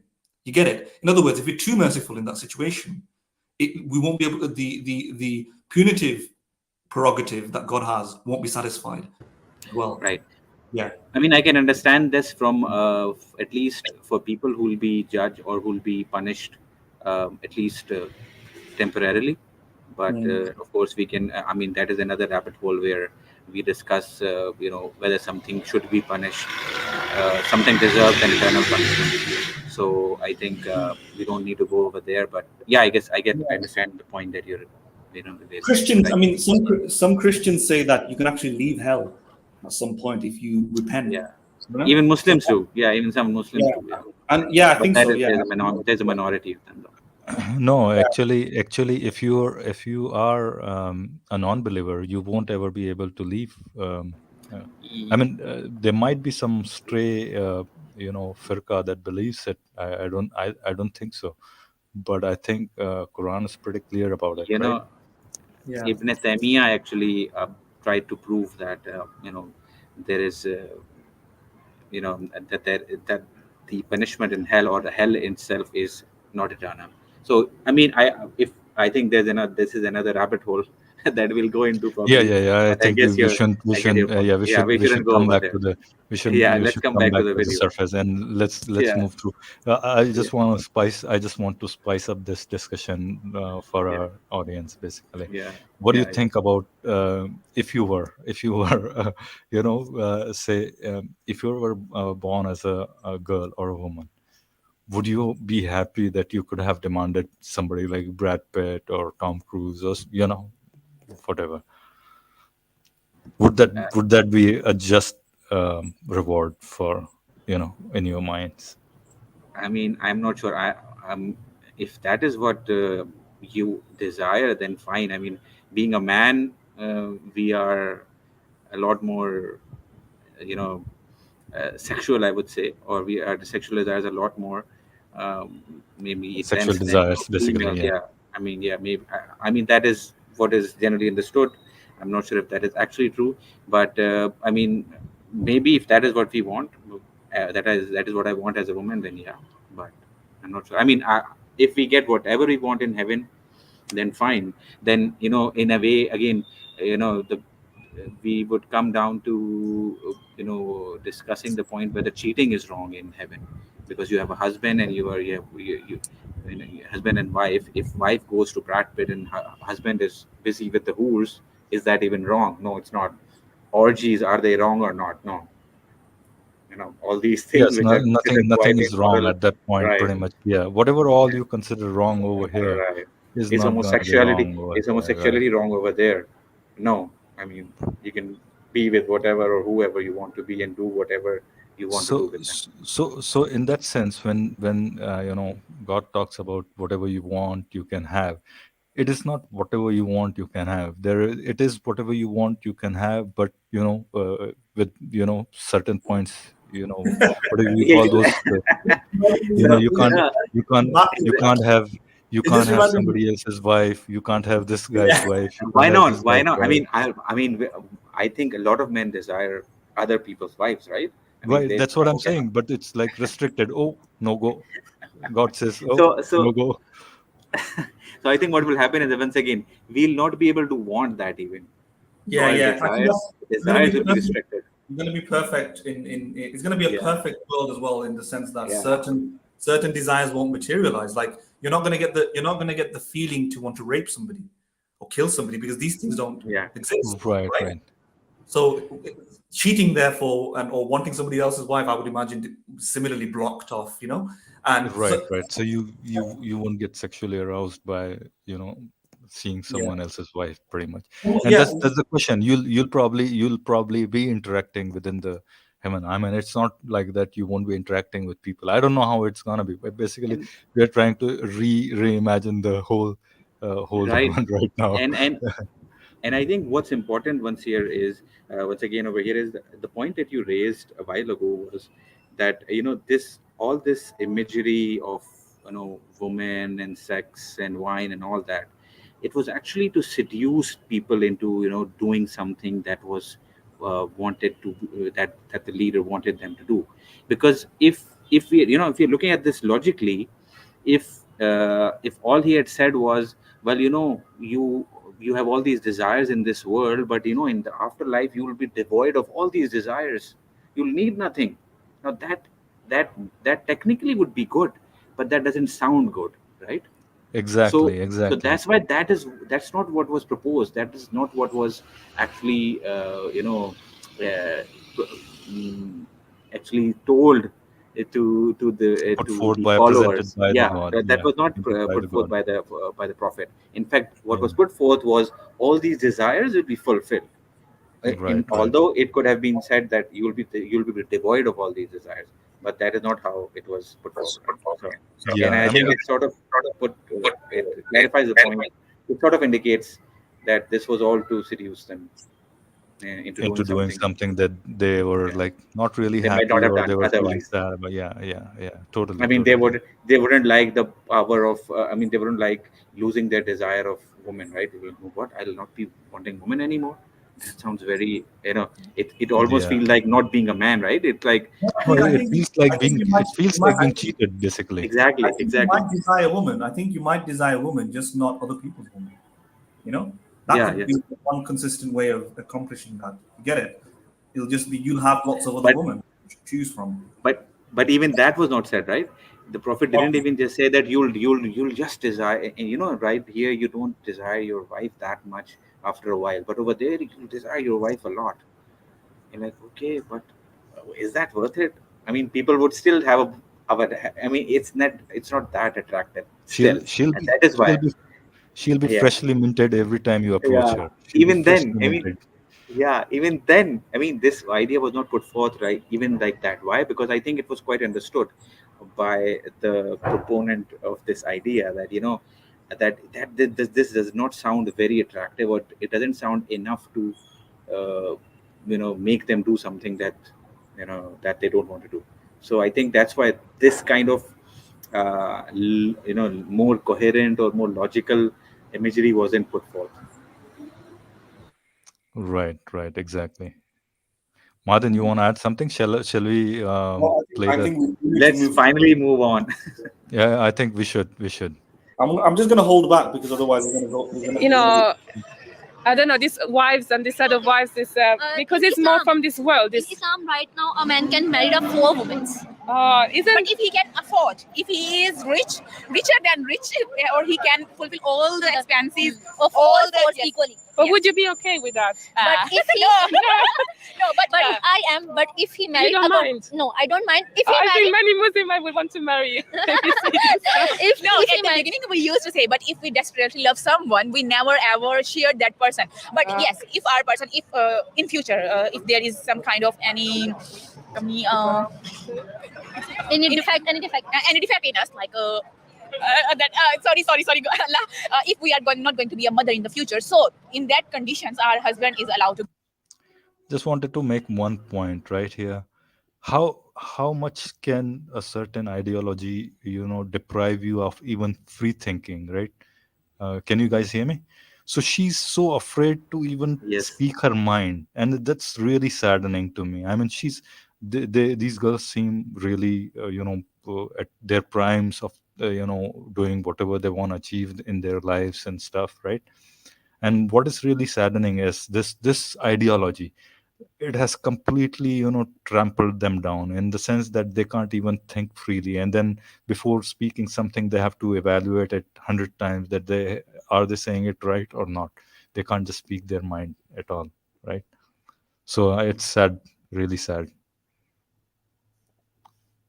Get married, Yeah. second wife, third wife, fourth wife. Yes. Yeah, I think for me, my understanding, because I'm not Muslim, is the problem is that Sauda, one of Muhammad's wives.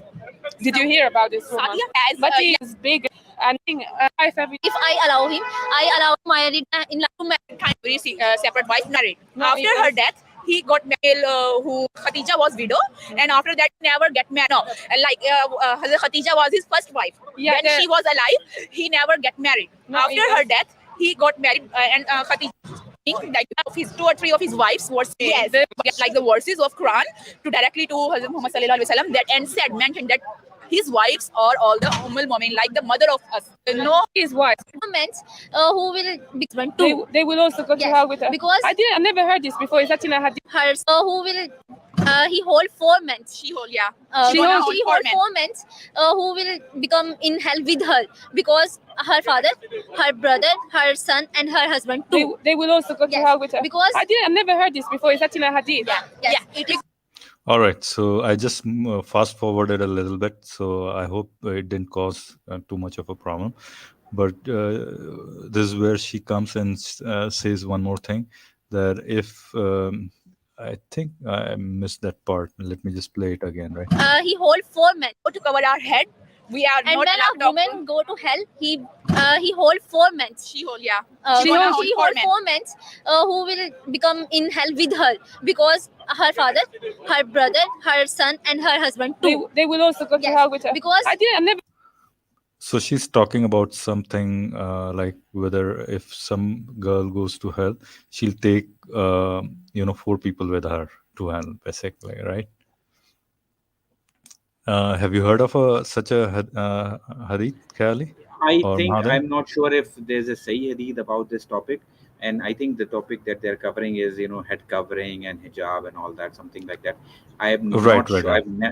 I've heard of a similar hadith, but honestly, I'm not aware if this is a Sahih hadith or not, because what I can remember about it is that it's about if because of a woman, if she's not covering up to the standard of Islam, that I mean what Islam requires, then she'll take 4 men with her to hell for because of what she did, and it's father and husband and brother and son, and Right, now right. it could mean 2 things, and I think what it could mean is that because these men are allowing her to be to not wear to go outside without wearing a hijab, that is the the sin that those 4 people are committing, and that's why they'll be held accountable for that.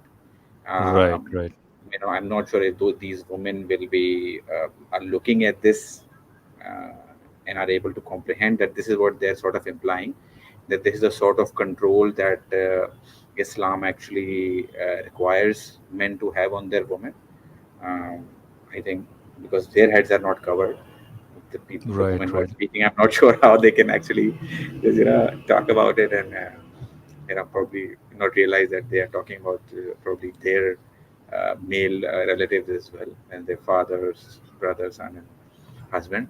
But I mean, because the other option, the other scenario is quite illogical, whereas which according to which, if for a woman, because she did it, Allah will hold them accountable, because probably they didn't advise her, or they didn't I mean, they didn't try to convince her to do it.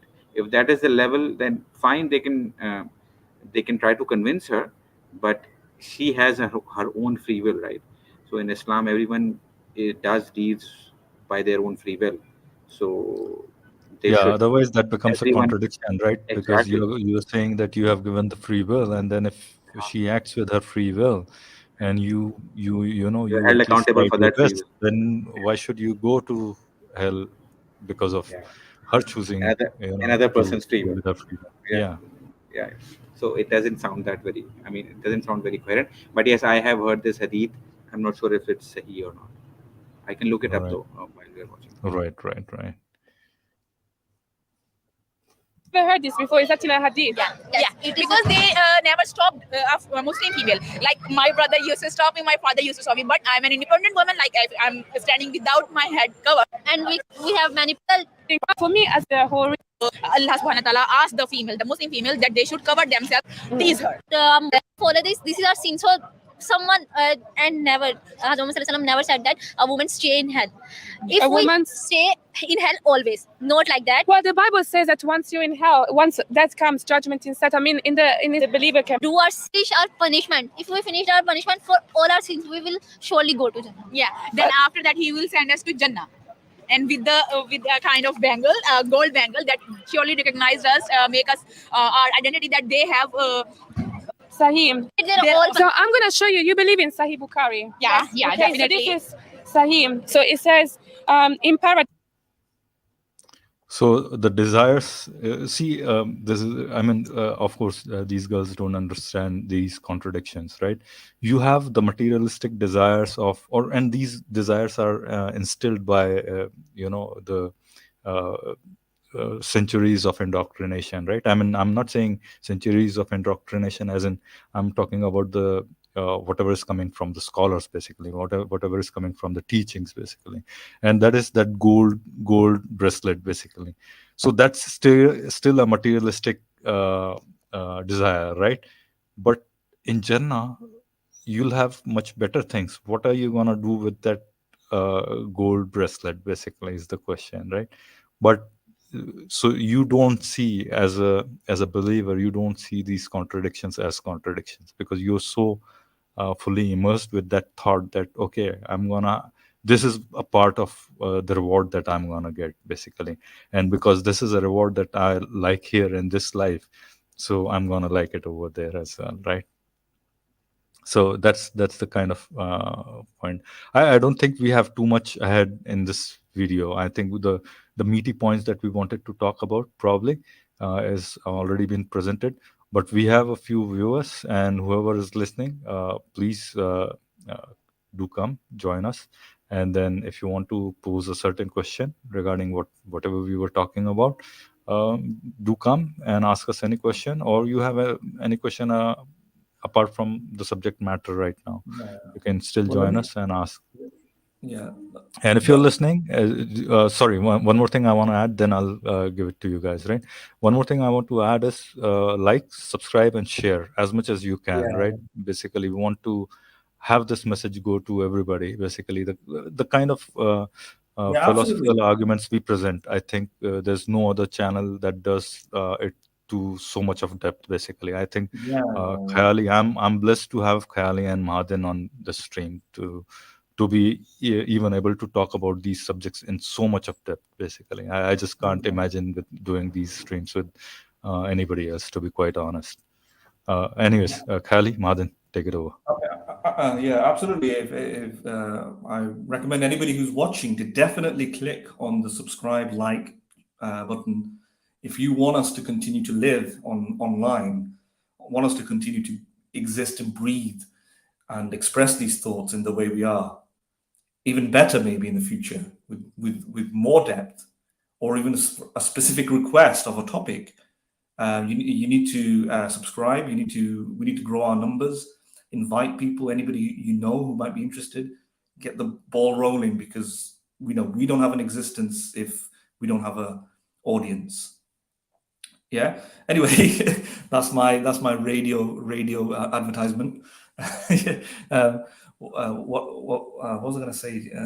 Oh yeah, I think Right. there's And one one. more thing I want to add, Madan, just you, in the meanwhile, you think through what you wanted to say. That Oh, I've not. if Yeah, go on.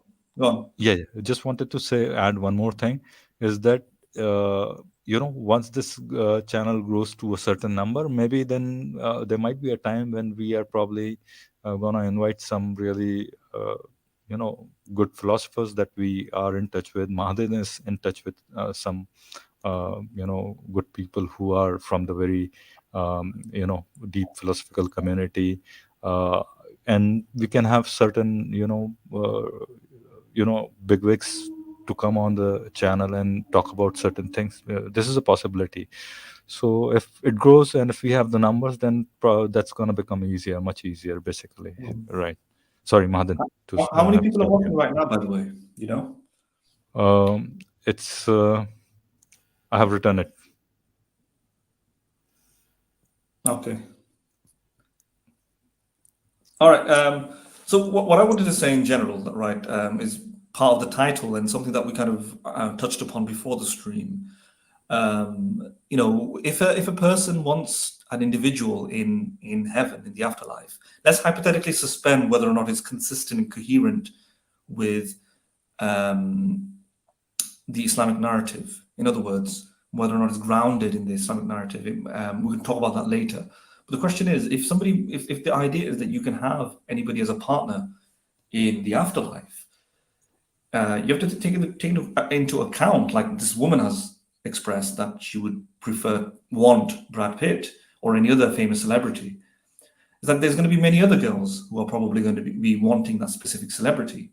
So the issue becomes is that there's only one Brad Pitt.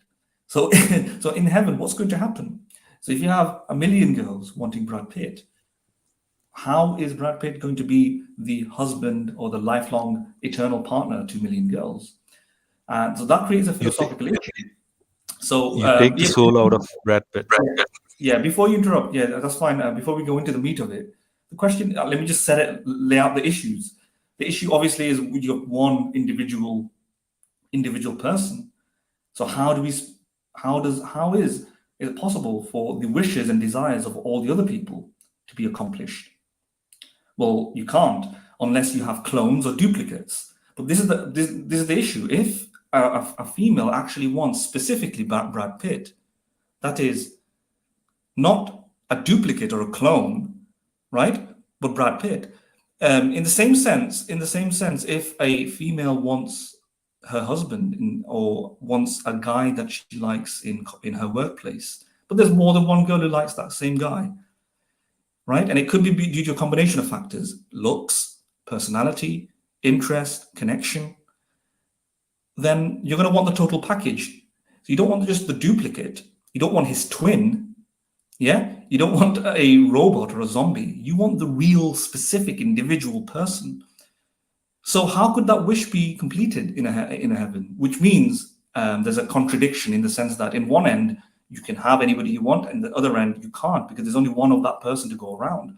You can have a clone of that person to duplicate it to a million, for 1 million girls, but that's not really that person. Especially when a personality is determined by one's desires, wishes, consciousness. One's personhood is not the body that you're in. This is like a philosophy of personal identity. But your body can get old and you'll still be the same person as long as your memories are continuing, as long as your personality is continuing.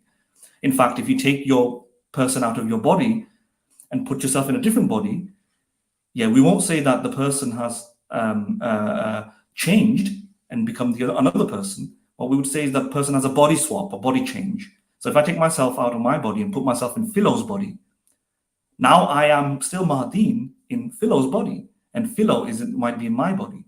You see that? So central to one's personal identity is your consciousness, your personhood.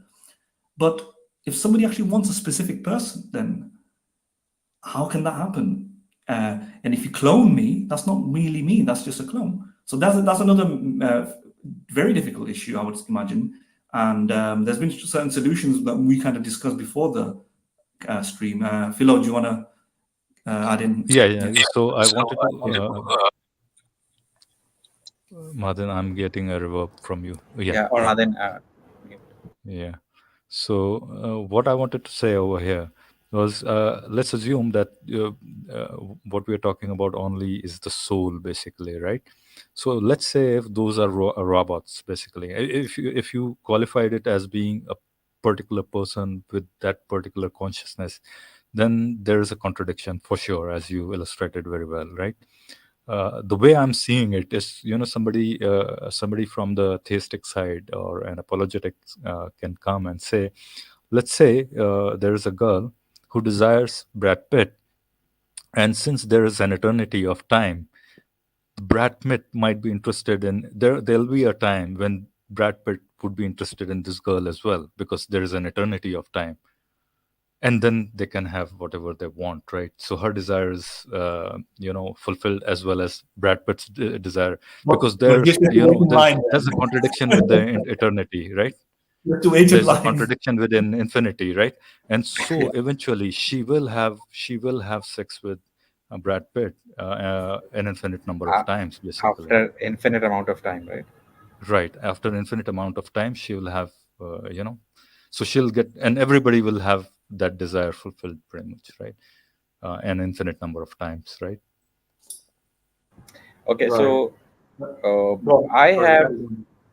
I mean, would you like to address it, Martin? Because I'm going to bring my solution to it. What I think could be a solution. What I can think of. So, I think what might be. This question might be coming or might be arising um, because of the fact that we are thinking in this limited way as we are right now. Have you guys seen the movie Her? Her, Her. No, It's a movie, I haven't. Joaquin Phoenix movie, and actually, what happens is that in that movie, there is a virtual. You can have virtual. You know, you can have relationship with virtual. That sort of what would you call them? Sort of Dolls, not bots. dolls. Not they're not physical. They're just applications or AI, right? Let's call them AI, All right? right. So you can have relationships. Sort of.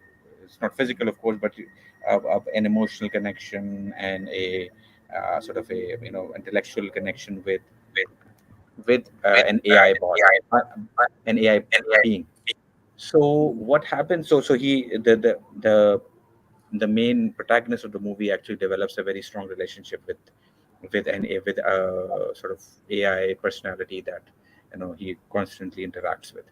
And one day he actually he asks, and since he has made a female, since he is a man, so he has made a female sort of AI bot. He asks her as to how many people is she currently talking to, and the robot says, well, I'm talking to maybe around, I don't know, 1,000 people right now or 2,000 people right now. And he feels cheated. Now, what I want to, that is the point of the movie, but what I'm trying to tell you is, what if in the afterlife, you are not limited by this body? Of course, there's a concept of having this body in this afterlife as well, but just bringing a solution into the discussion. What if we are not limited by space uh, the way we are over here? What if we are able to interact with thousands of people at the same time, engage with them, having relationships with them at the same time? And and that's possible over there, but of course, it's not possible over here. Do you think that would solve the problem? Yeah. It'll get very close to solving. My only issue with that is that the concept of heaven isn't really like that, right? Yeah, It does, yeah. yeah. The Islamic heaven isn't like that. Yeah, that's the only issue. I think that could be a solution. Yeah, it could be a solution given the conditionals. Assuming that that person just wants that person, Brad Pitt, at some point or something. But the problem gets strengthened, I think, when you say that I want Brad Pitt exclusively for myself. Yeah. Well, right now You can't have Yeah. exclusive relationships in heaven, I guess. That would be a problem. Right. Exclusivity is, yeah. Exclusivity might be a problem, yeah. Right. Yeah. But there are more contradictions to be had. I mean, if you think about this, the problem of infinity is gonna haunt you forever, basically. Even in heaven, basically. Let's say you do not do anything. Is your life in heaven gonna be a constant action, or you'll have some free time where you're not doing anything, basically?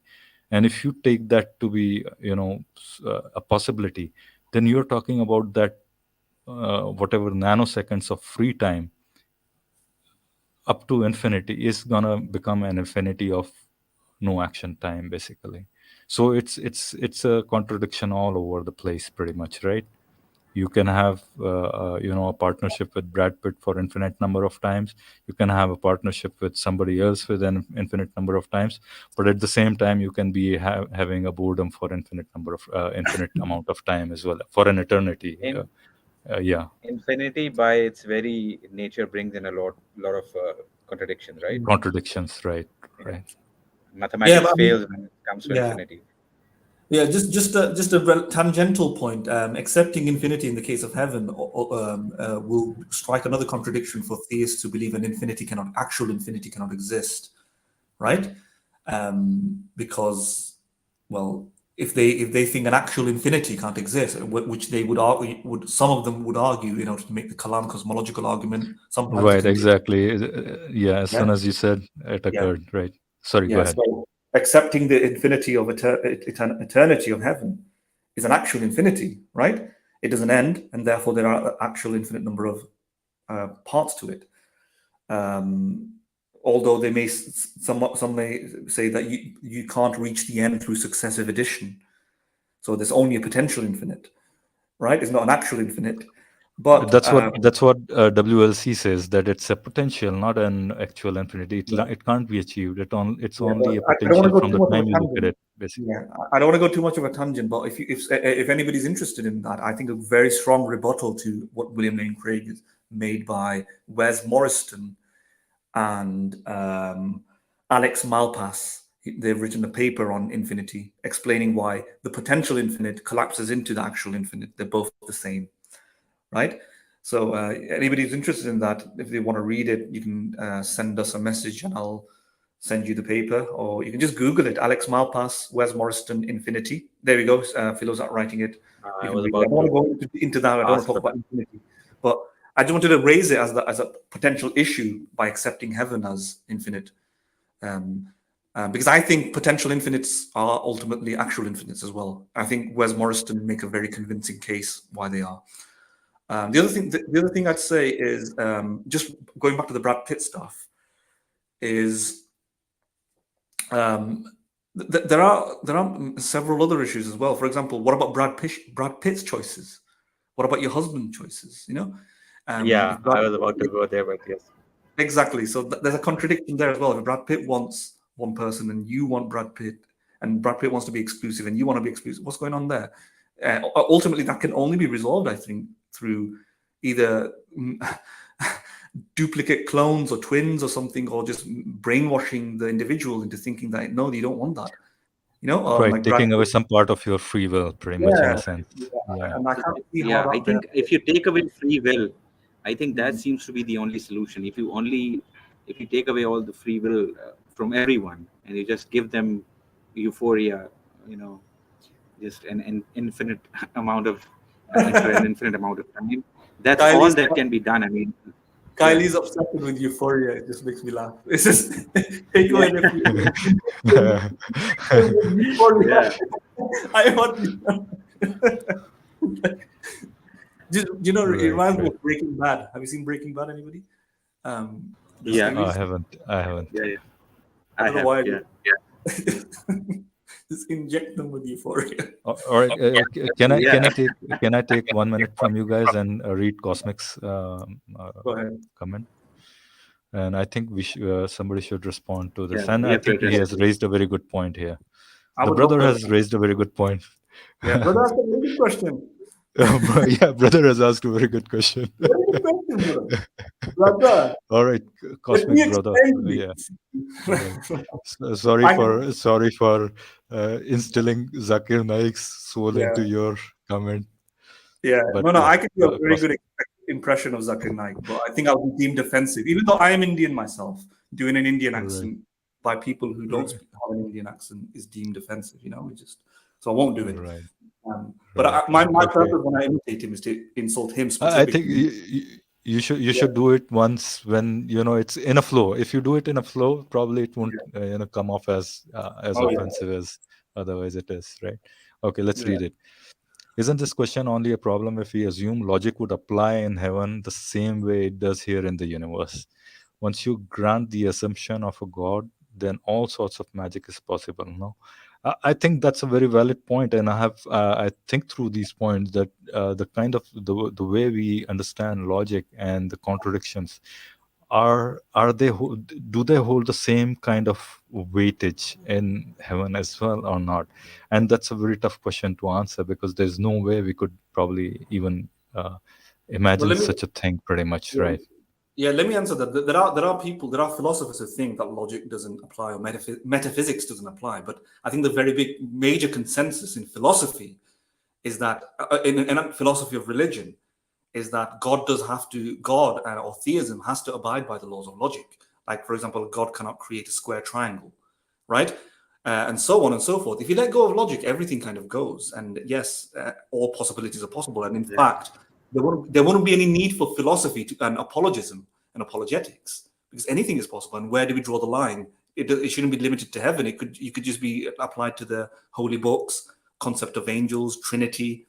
You can apply this idea of suspend logic and make sense of anything that is incomprehensible. But philosophy has evolved beyond that to think that, all right, the original arguments that people used to say that logic doesn't apply to God or God's metaphysics or heaven and hell. No, it does. If the theist is afforded that avenue, I'm not sure why the materialist or the naturalist are also obligated to follow logic. For example, when people attack, for example, when you construct the argument for, let's say, Kalam cosmological argument or the contingency argument, you're following logic, right? You're thinking that the reality, the cosmos, everything that exists has to at least abide by metaphysical principles or the laws of logic, something like that. But if you let that go for theism, why we selectively let it go for them, not also the universe? Why, for example, when people argue an actual infinity can't exist in the world, we can simply say, how do you know that the actual infinity has to obey the laws of logic, right?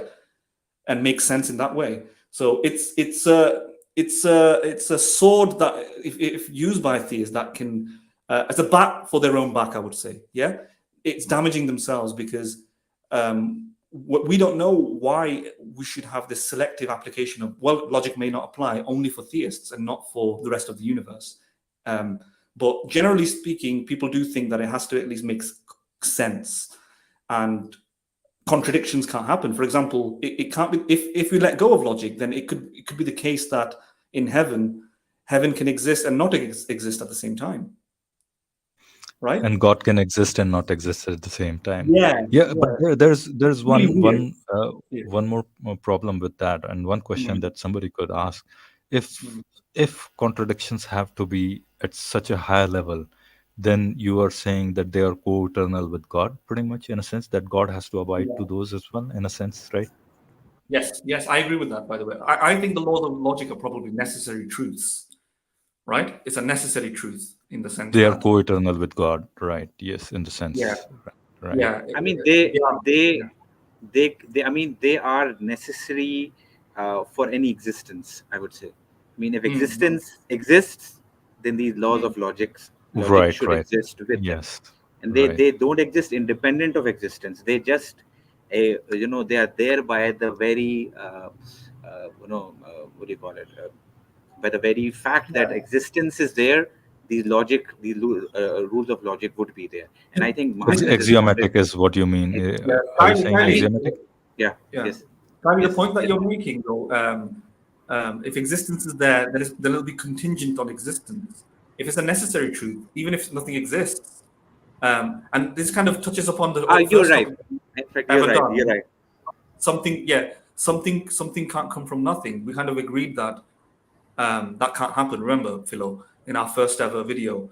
Right. If even if there's nothing, but let's hypothetically assume even if there's nothing, it'll have to be true that there's nothing. Yeah. Because Yeah. so my point is Yeah. that is most like an abstract truth. Even if there's no And- physical nothing, there's no existence, it'll still be true that there is no existence, and the laws of logic will have to still apply. You see what I'm saying?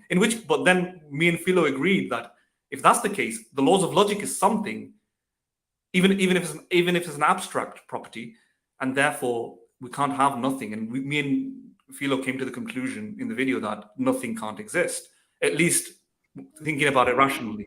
No, but Right.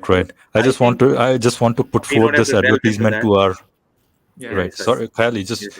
anybody who has not listened to that conversation between that was the first video or stream from our channel. Nothing concept of nothing is basically we talked about the points that Mahadan is making over here. We talked about all those points in that video. So anybody wants to listen to that, please. It's the very first video from our stream, basically. Sorry, Kylie, to interrupt you. No, I think I'm not going to delve into that deep discussion. I do agree that even if nothing exists, then it would be true that nothing exists. So, Exactly. but what you're implying from that, I would like to have a discussion about what what you guys discussed in that video. I've listened to it I think a week back,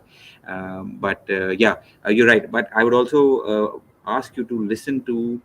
There's a convert, Khalil. Do you know Khalil, Philo? There's Khalil. His name is Khalilullah, and he is now No. probably in jail because he for an offense, actually, for a crime. He had a channel. So he has this. I'm not sure. It's not his argument, but I think I heard from him. He provides sort of this logic to prove that God exists. So I would like to discuss it with you, but not right now. So, but Madan, you responded to Cosmic Inquirer. I mean, very nicely. I think you covered almost everything. That rules of logic do need to be followed, and it's a double-edged sword. If someone is going to take the plea that it's not necessary that in heaven rules of logic would apply, or magic can do away with the rules of logic, then anything goes, right?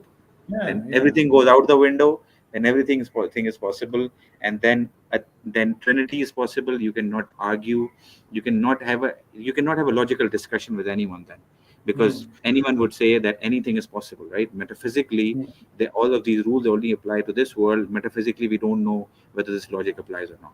So three gods are possible, and 3 is equal to 1 is also possible. So all of these then is possible. And even So, even naturalistic things like infinite universe. Yeah, exactly. Because when a theist uses the word magic, he just means special rules. Maybe there are special rules for infinite universes. There you go. Right. The point I have here is that the universe doesn't owe us an understanding. I mean, if we don't understand something, and why I'm saying that, I mean, if it is the case that laws of logic don't work in a certain universe, then it is possible that they don't work. I mean, it's just that we don't understand them, right? Pretty much, that's what I'm saying. Right, and it's right. a possibility I'm saying, right? It's as Mahadan said, right, anything goes, and that's quite possibly anything goes. But I'm saying it doesn't we can't deny that it can't exist, basically, right? It has to abide by that. I can only give arguments in terms of balance of considerations, and on balance of considerations, it seems like logic seems to be really fundamental. But You're right in the sense that I'm generally of the empiricist background, and I do, although I use the sort of a priori thinking and analytical reasoning in order to, basically analytical thinking is trying to figure out deep truths about the world and the universe and so on through armchair thinking without getting off your butt and looking at it through observation. So you have the empirical tradition or synthetic truths, which require observation to learn about. And then you have analytical truths like there cannot be a married bachelor, all triangles add up to 180 degrees or something like that, which are conceptually true, that you can understand by just imagining the idea through your brain and so on. And one of those analytical truths, or one of the things that we might realize, is that logic is fundamental right from my armchair. But one of the problems with that has been critiqued is that the rationalist method might not be the most reliable. There's a philosopher of science who written a book. I forgot his name though, but I remember the book was called "Everything Must Go." I'll find that if anybody wants to read it. "Everything Must Go" is attacking this sort of a priori analytical philosophy, where you can think about things from your armchair by showing that, in fact, there's a lot of armchair philosophy which gets things wrong when it comes to the real world. Like we think in a very simple kind of 17th century way that doesn't map the actual complex, complicated scientific world. Yeah, in other words, our armchairs are not enough to figure out deep truths about the universe. We need to go out there with a microscope or a telescope and actually look at things. And that could be applicable to logic, maybe. Maybe everything I have said so far about it seems like logic, or something it can't exist from nothing, or nothing can't exist. Maybe all that is wrong. So I make like a provisional sort of stance that it seems as though logic is bound and it can't, we can't escape it. Yeah, there you go. Everything must go. Is that the actual philosophy book though? Just type in the philosophy of science. I don't think so. This does not appear to be, it's fiction, right? So, Yeah, and the book that you are referring to, it's a novel. I was looking up the book as well, and this novel came up. Philosophy of science, everything must go. I forgot the philosopher's name. I forgot. Oh. Yeah, but yeah, so it might just all be wrong because there's plenty of things that we can't figure out through common sense reasoning and from our armchairs. And what seems like it's a contradiction might not be a contradiction, and what seems like a contradiction that the laws of logic won't apply, or nothing can't exist, because by definition, if it's nothing, then we end up in contradictions, which we illustrated in the first video. I can't go into it deeply right now. Maybe that's all wrong. Maybe it's all wrong. Yeah, there we go. Because everything must go. This is a really good book going against everything that I've said so far, basically. It's really expensive as well. Bloody hell.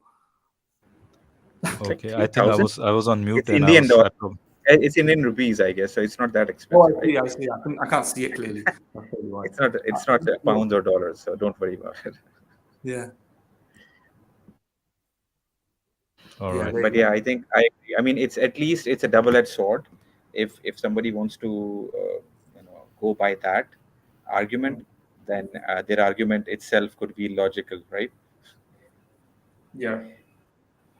It's a rabbit hole. We don't want to. I mean, go. it's a double-edged sword. Yeah, Yeah. you are going to kill Yeah. your own argument. This is how I would formulate it. If theists use rationalism, rational a priori reasoning, to declare an infinity cannot exist because it has to obey the laws of logic or the laws of metaphysics or whatever, then we can say, to be consistent, you have all these logical problems and you can't throw in the cheat card that logic doesn't apply. That's special pleading, right? Right. Yeah. Exactly. Yes. So that's what I say. That's how I balance my views on being critical of this method of armchair reasoning and espousing the values of science and observation, and at the same time, also hold on to armchair reasoning when I need to. I sit and I will have armchair reasoning discussions with theists as long as they're consistent, and go, okay, let's assume for a minute this can work. That logic, rational thinking can unveil deep truths about the world. And yeah, then I agree, something can't come from nothing, or nothing can't exist. I agree with you. But also, then you're going to have all these problems with heaven. And if you start saying, oh, logic doesn't apply, then I can say logic doesn't apply. That's it. Yeah. Right. Okay, let's read a few more comments from Cosmic. Okay, Cosmic, if you want to come and join, you are more than welcome. But yeah, as you said, you won't be able to, so that's perfectly fine as well. I'm gonna read your comments, but if you want to clarify them by coming over the stream, you can do that as well. Armchair philosophy, not aligning with reality, is very interesting topic. For example, I think a couple of centuries ago there was a vehement discussion about whether or not a person who's blind, all right, is made to feel a ball and a square.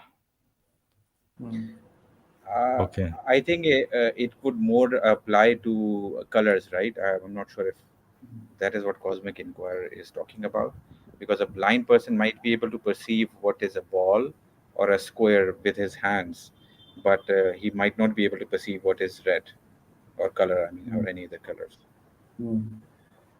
Or even if he's somehow perceiving some sort of colors because of any stimuli within his brain, he would not know that that is what we are talking about. All right. If their eyesight magically comes back, will they be able to tell just by looking if what is in front of them is a ball or okay? So the whole thing was here, right? And they were made to feel. That's a tough philosophical question. Whether I think the perceptions depend on a lot of different things, not just the shape, right? The colors as well. I mean, they might be having something similar that they feel lying around there. Um, is a ball or a Your square. sound is gone. Basically, maybe. Yeah. Can you hear me? Yes, Mahadan, yes, can we can you? hear you, Philo. All Yes, we right. can hear you. I mean, I can hear I you. can hear you. Did it go for I Kylie as mean, well? if they are blind and they are told, I mean, there Okay. are different ways of perceiving. If they are told what the properties are, then they probably might be able to recognize in a broader sense that what they are looking at a ball or a square, right? One of the very fundamental problems here is that uh, the square does not exist. Basically, the square is only a concept here. Right. So we live in a 3D world, basically. So looking at a square is not possible because you just can't have made any uh, shape and say call it a square, because that's still a 3D model of a square, basically, and it's not in a truest sense. Even if the thickness of it is probably like, I think maybe I'm digressing from Cosmic's point, but I'm just trying to yeah, I probably digress. I should come back to Cosmic's point. And Mahadan, you can jump when Mahadan or Kylie, you can jump anytime you want. But yeah, I think if they are given enough concepts about what the ball is, they might be broadly able to recognize it. I think. What is your take?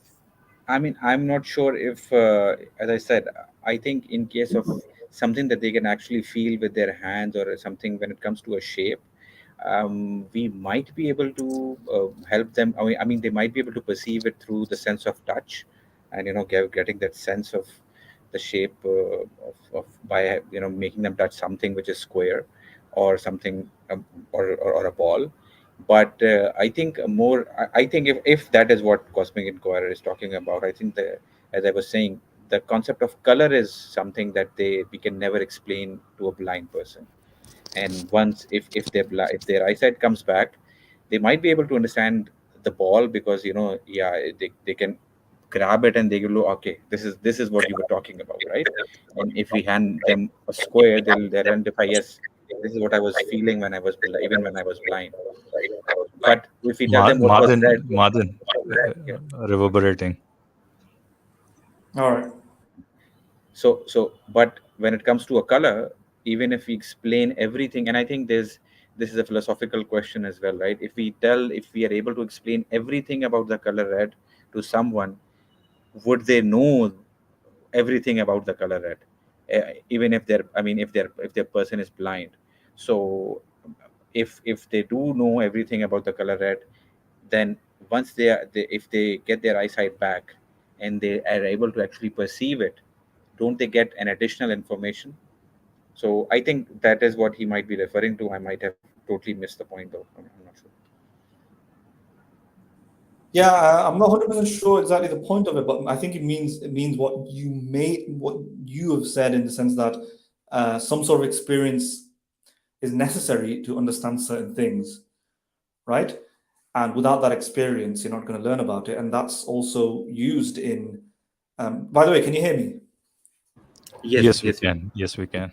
Making sure, because you guys went dead silent.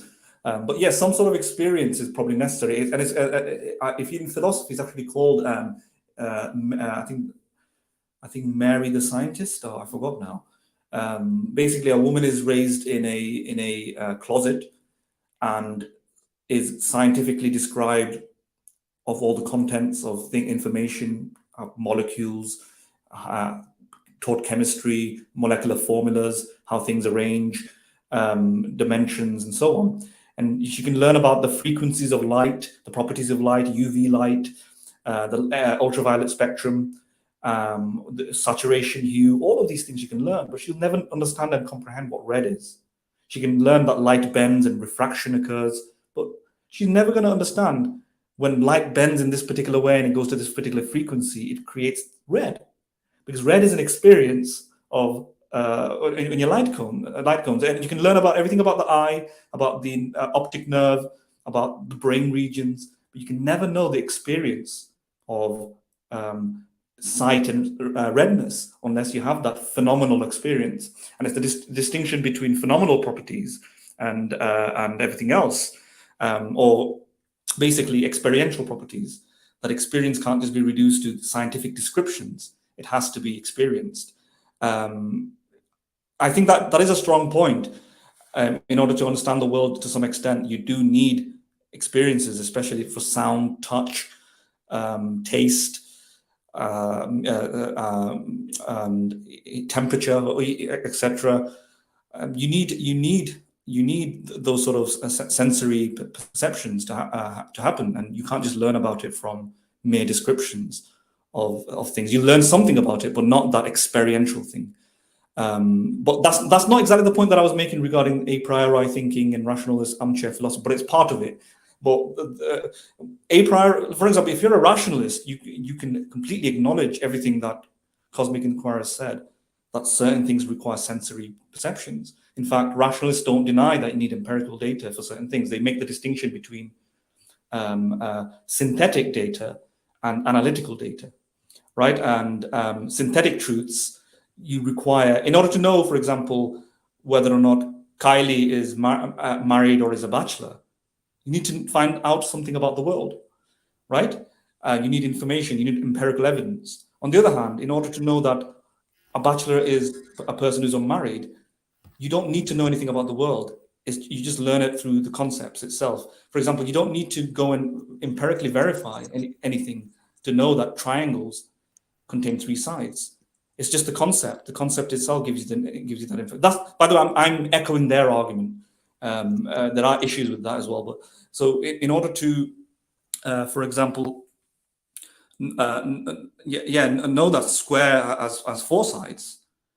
Well, you just analyze the concept. A square. What is the concept of a square? A square is this and that, and it has four sides, and you just learn about it that way. You don't need to go empirically confirm that a square has four sides. And if somebody says to you, Kylie went on a elevator or something, and he weighs X amount of pounds, you'll be able to learn something about the universe from that information without needing to go and empirically test certain things just by the mathematics. This is why Pythagoras' theorem works, right? Pythagoras' theorem works because through reasoning, those calculations will give you a definite answer, which will reveal a truth about the world. Just by definitions alone, just by numbers alone. You don't need to go and check something to make sure. Wait, are you sure? Are you sure this mathematical answer is going to be? No, you know it's going to be correct, right?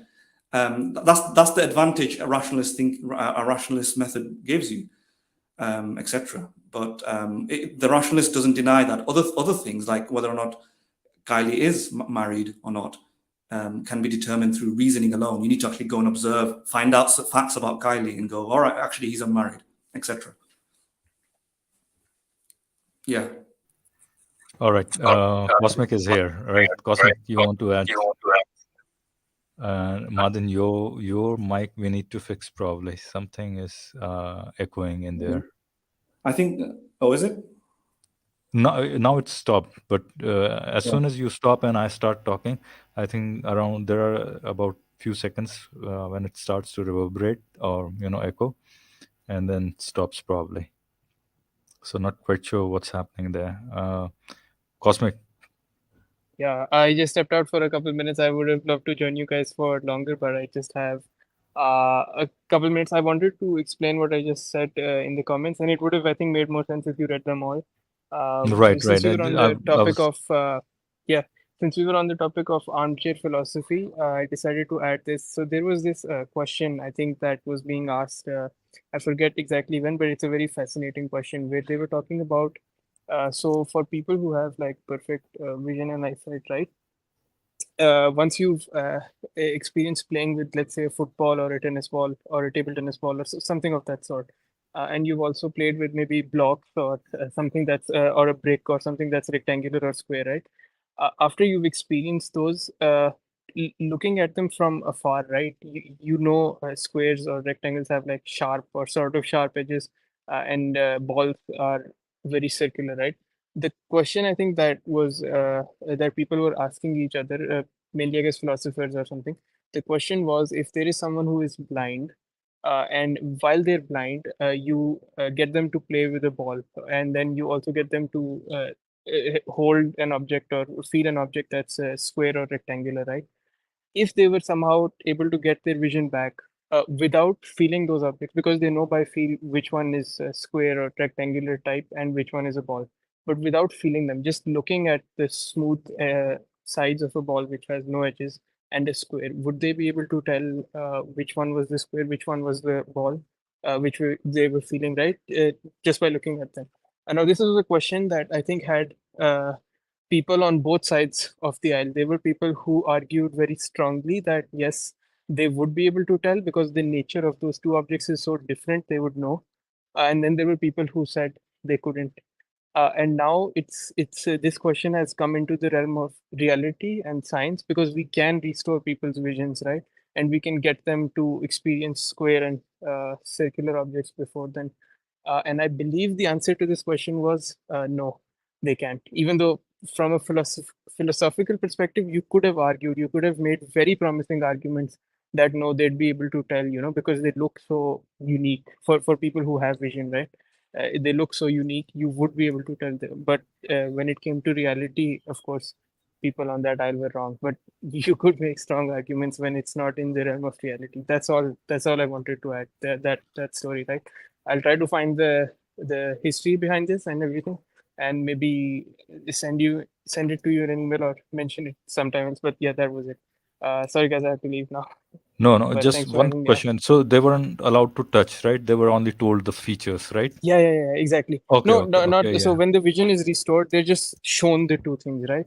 Right, right, right. And just by looking at the smooth edges of a circular ball-like object and something that's squarish, would you be able to tell? That was the thing. And then no, they're not able to tell.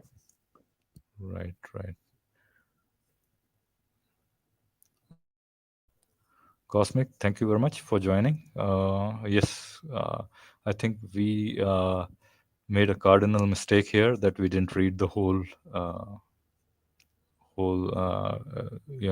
bunch of comments that you typed.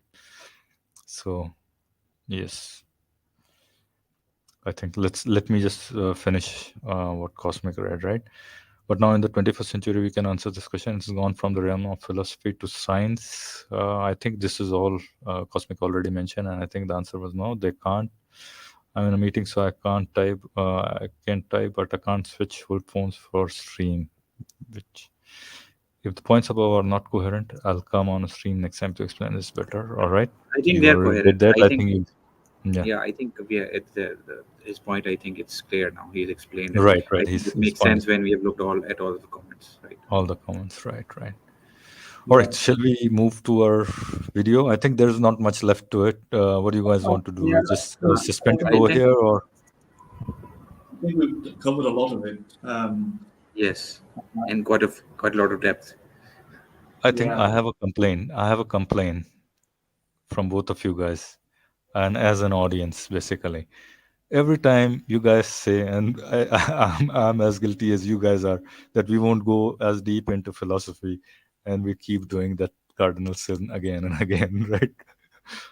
I think Mhm. we went way far deep again, as I wanted I to keep think, it at the surface level, but then we just kept going in and in. But so yeah, maybe, Well, since we've come thus far, let's just cover a tiny bit more on the,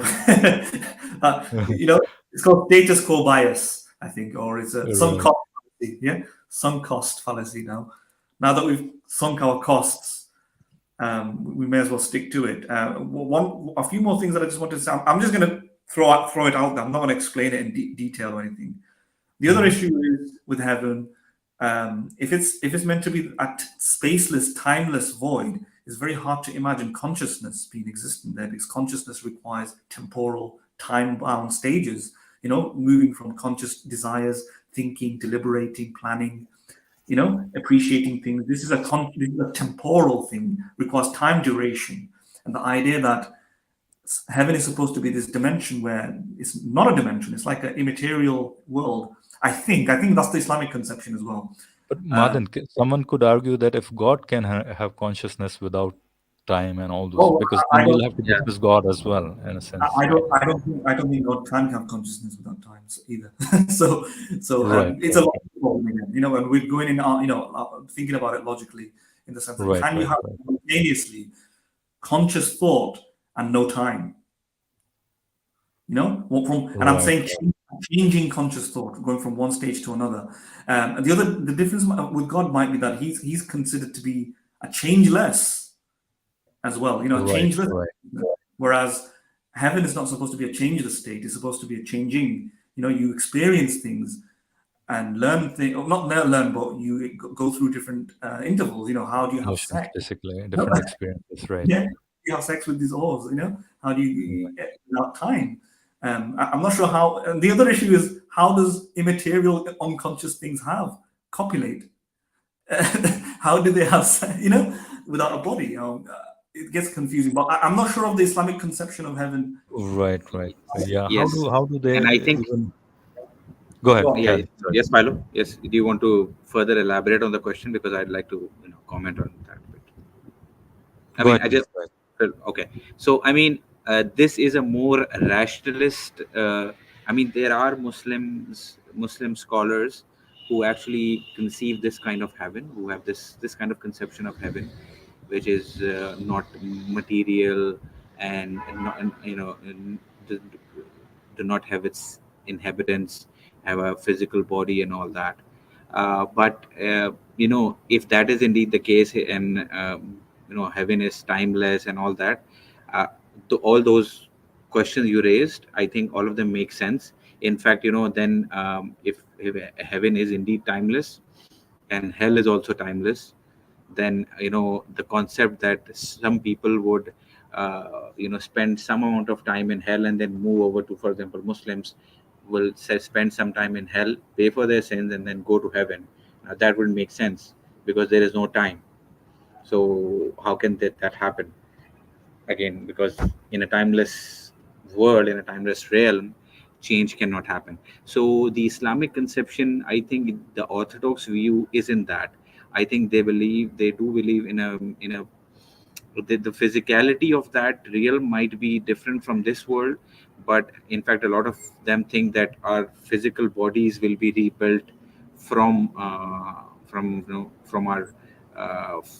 graves. So actually they do conceive a very physical heaven, and I think those questions wouldn't be for them, at least for the orthodox Muslims, I think. Right, right. Yeah, I'm aware of that. There's a division in terms of Yeah. thinking what sort of reality is it, a material plane or is it a immaterial plane?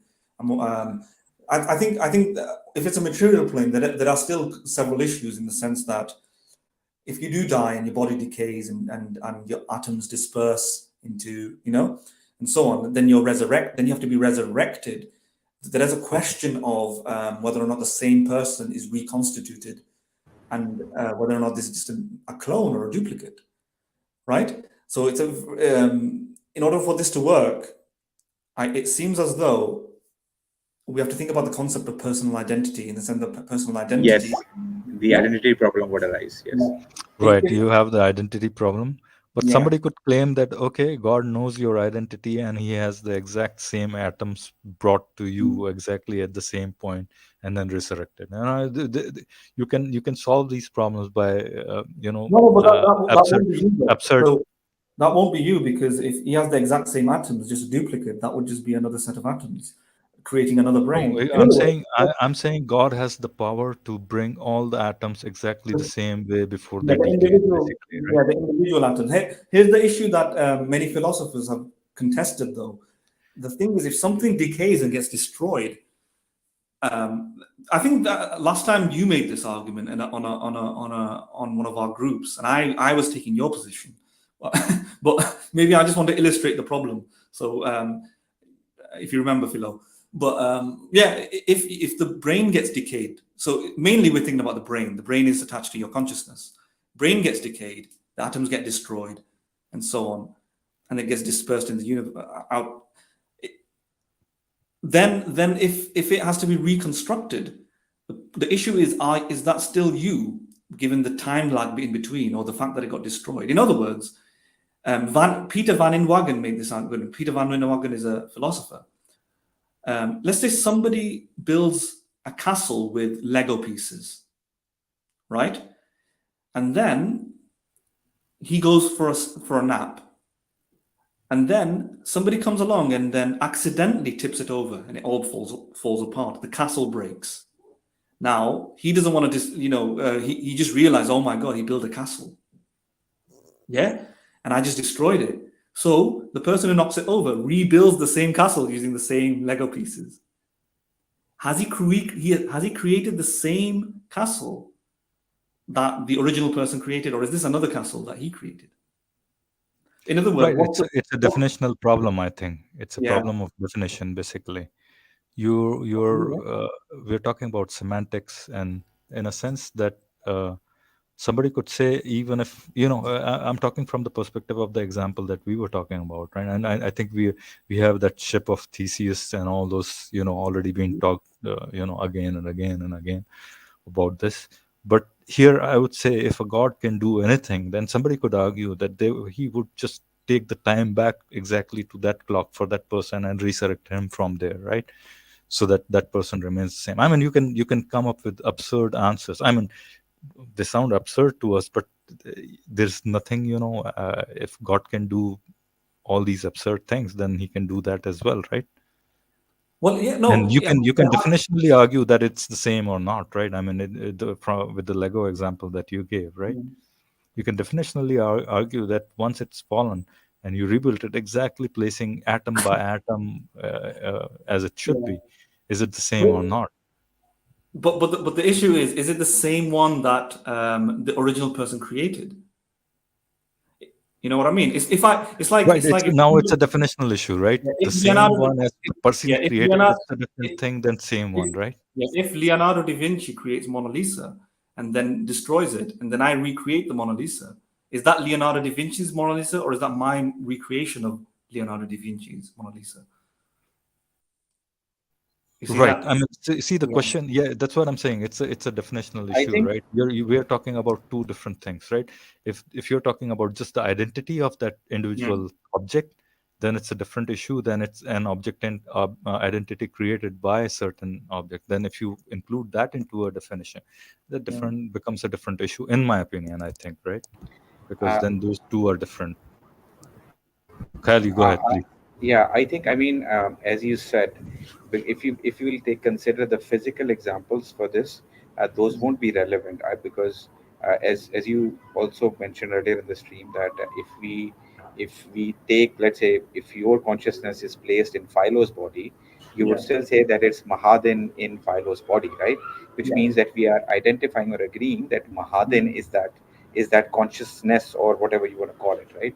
So now the question is whether you can split that. When you say that, if we are reformed somehow, would you still be the same? Well, if that consciousness still continues, so for example, if you go to sleep and you get up in the morning, Yeah. so we still say that you're the same person, right? Yes, You yes, went through all that. So if it would be kind of like that. Now the question that if there is, let's say, if we form this, for example, you were saying that it would be a clone. Well, you can say that when we wake up in the morning, we are a clone of ourselves as we were yesterday, right? Because that would be the logic that would apply in that case. No, Well, so the problem in the case of the sleep example, though, your consciousness is still there. It's just so what philosophers argue regarding the sleep is that your consciousness is still there in terms of the state of your brain, right? It's just like on standby mode or something. You know what I mean? So imagine all your memories are intact. sleep mode. Yeah. But there's a distinct, yeah. Kind of like that, yeah. So they would say something like your memories are there, just not being accessed in that moment. Right. No, there's a qualitative difference. There's a difference between the sleep in the sense that in the sleep your memories are there but standby. But when your atoms are destroyed, everything's just broken apart into pieces, like Theseus's ship, as you mentioned. It gets destroyed and then reconstructed, which is a little bit different. Okay, And yeah. So let's say, for example, what happens is we are somehow able to take a person's consciousness, transfer it into, let's say, a computer or any sort of electronic device in the future. Now, would you say that, and they're actually able to transfer it, right? Not clone it.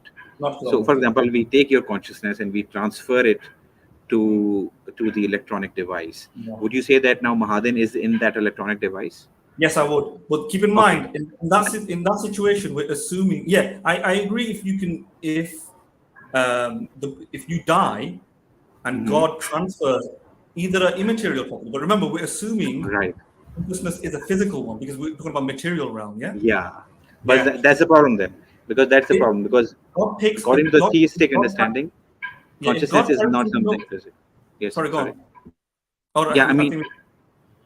Yeah, I mean, saying that from the theistic understanding, what they would argue is that consciousness is something that is placed into this body. It is taken out by God for a while, and then it is placed back. So, yeah, I think that works. I think that would have been a solution. If there's like a physical component, and the rest of the body dies, but that part doesn't die, that's carried over. Then nothing is dying. And that is a theistic understanding. Sorry? I mean, that is a theistic understanding because because in Islam particular, Philo just keeps jumping in and out. What's happening? What's going on? I don't know. It's Mahadan. Mahadan keeps jumping in and out. So what I'm saying is that in Islam, there's a concept that once you die, your soul is taken to a place called Alam Arwah, the place of the souls, right? So the realm of the souls. So it is understood that nothing happens to, in a way, the souls are eternal, and soul is where the consciousness resides, according to the theistic understanding. Yeah. Therefore, the argument wouldn't stand, I mean, from that perspective, because they would say that nothing happens to the consciousness. Our body is just a vessel for our consciousness to interact with the world around us. And that is what it will be even in the heaven, right? So our body might be destroyed, but it will be reformed again. And the consciousness will be that very same consciousness, which is intact in its original form, will be placed back into it. That's the concept. Well, I think that works. In terms of Christian versions of it, I don't think they think something exactly like that. I remember when I was talking about to Philo, I gave an example where, because I think they actually believe an immaterial soul. So in that sense, that kind of works out. But if we assumed something completely gets destroyed and demolished first, and I think certain theistic conceptions think that where the consciousness or soul is not preserved somewhere, it does get destroyed and then reconstructed. Otherwise, there won't be this rich dialogue within philosophy trying to defend the idea. Like Peter van Inwagen won't be talking about all these analogies of something being destroyed and then reconstructed. In those sort of contexts, I think that is an issue. But I think even with that, you could possibly say, possibly compare it to us in the sense that our consciousness is also somewhat changing over time. In the sense that the atoms that make up our brain are being replaced by mitosis and so on, right? in a seamless way. Right. Yeah, so even for that, I think you could argue that during life, let's say between ages of 1 and 80, our atoms are recycling all the time, and technically, therefore, new atoms that replace our old atoms are like clones, in that they've been cloned, and our consciousness instantaneously, seamlessly remains. But technically, the previous atoms have died, have gone, yet we're having this seamless conscious experience. It could very well be that the moment of death, that even if there was additional atoms, these are cloned atoms. These are cloned atoms. They're not the actual atoms. So God is not taking your atoms from your brain and holding it somewhere in a cage or something. What I'm saying is, even if the atoms get destroyed, if a clone brain is reconstructed right near it, if we're prepared to accept that our lives are continuing through our lives between age of 1 and 80, when in some sense, biology, the mitosis process is cloning our brain all the time, every 6 years or something, then we should also extend that to God, where God can just reconstruct a brain using new atoms that is a duplicate of yours. So maybe you can even argue that. And I think I remember, Philo, me and you had this discussion about 7 years ago, and I made that point, if you remember. Right. Yeah. Right. Yeah. Okay. Kelly, you want to add something to it? But No, I I think, think that's all from my all side. right, let's search in the video if there's something else that we could pick on, basically, right? Because I think we again delve way too deep into, and let's I come back think, on the surface. I I think mean, I think it's we in our covered a lot nature of, that we can't, all yeah, of us, exactly. we can't stop ourselves from going deep down. No, I I think, think at this point, not many people are watching, I take it. So I just thought, let's just go all out. And for the video's sake, let me throw out some problems so that we can discuss it. You know? right. Maybe what we're gonna do next time is we're gonna bring something that's gonna be really superficial level, and that's gonna attract a lot of traffic towards our stream. Basically, something very some problems or something of that kind. That everybody can engage with, pretty much. At least But that's I what my think, thought has been. But probably we can't do that because we just love delving so deep into these topics that's probably not in our nature, maybe.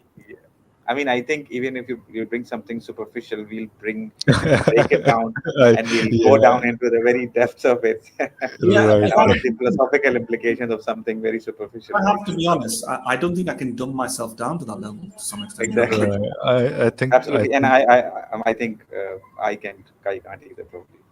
I mean, I agree to your point, but then we're gonna have the problem, right? That we're gonna not have too many I think viewers. we'll have some we have we can attract some audience from the niche of the philosophy lovers, the people who like some sort of discussions, the philosophical angle of it, breaking down a concept into its very down to the very basic components of it, Right. How and how are we gonna delving tap deep into onto what that it means. audience is the question, right? I think we can. I mean, we can continue to do these streams and try to reach them by probably, uh, talking to them. I mean, we can even use the YouTube section of the Maybe YouTube what we need to videos. do is, Yeah. maybe what we need to do is, if there are certain folks like this and they have live stream, maybe go to their live streams, something like that. Yes. Yeah, let's Yes. see. I mean, I think we can. but then I mean, if you're talking about someone like Cosmic Skeptic and all those guys, then I think they don't have live streams, and that's a problem because you No. can't tap onto their audience unless until you somehow go to their streams, or if there's any other way. I don't know. Anyway, guys, I think we've done such a long thing on this. I'm trying to think of any other problem that I've not thought about so far.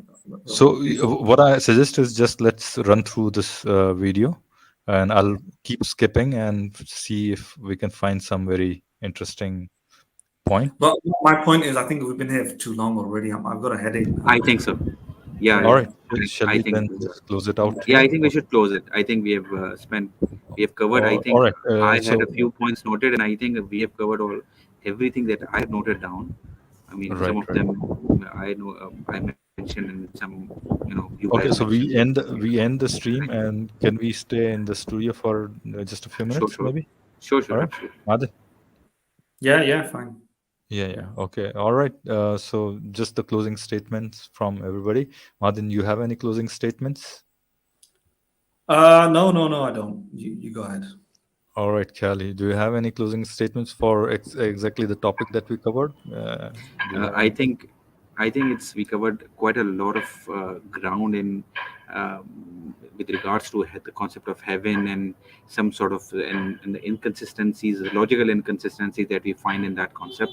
And I think we raised quite a few very strong points with regards to the theistic view and particularly the Islamic view of heaven.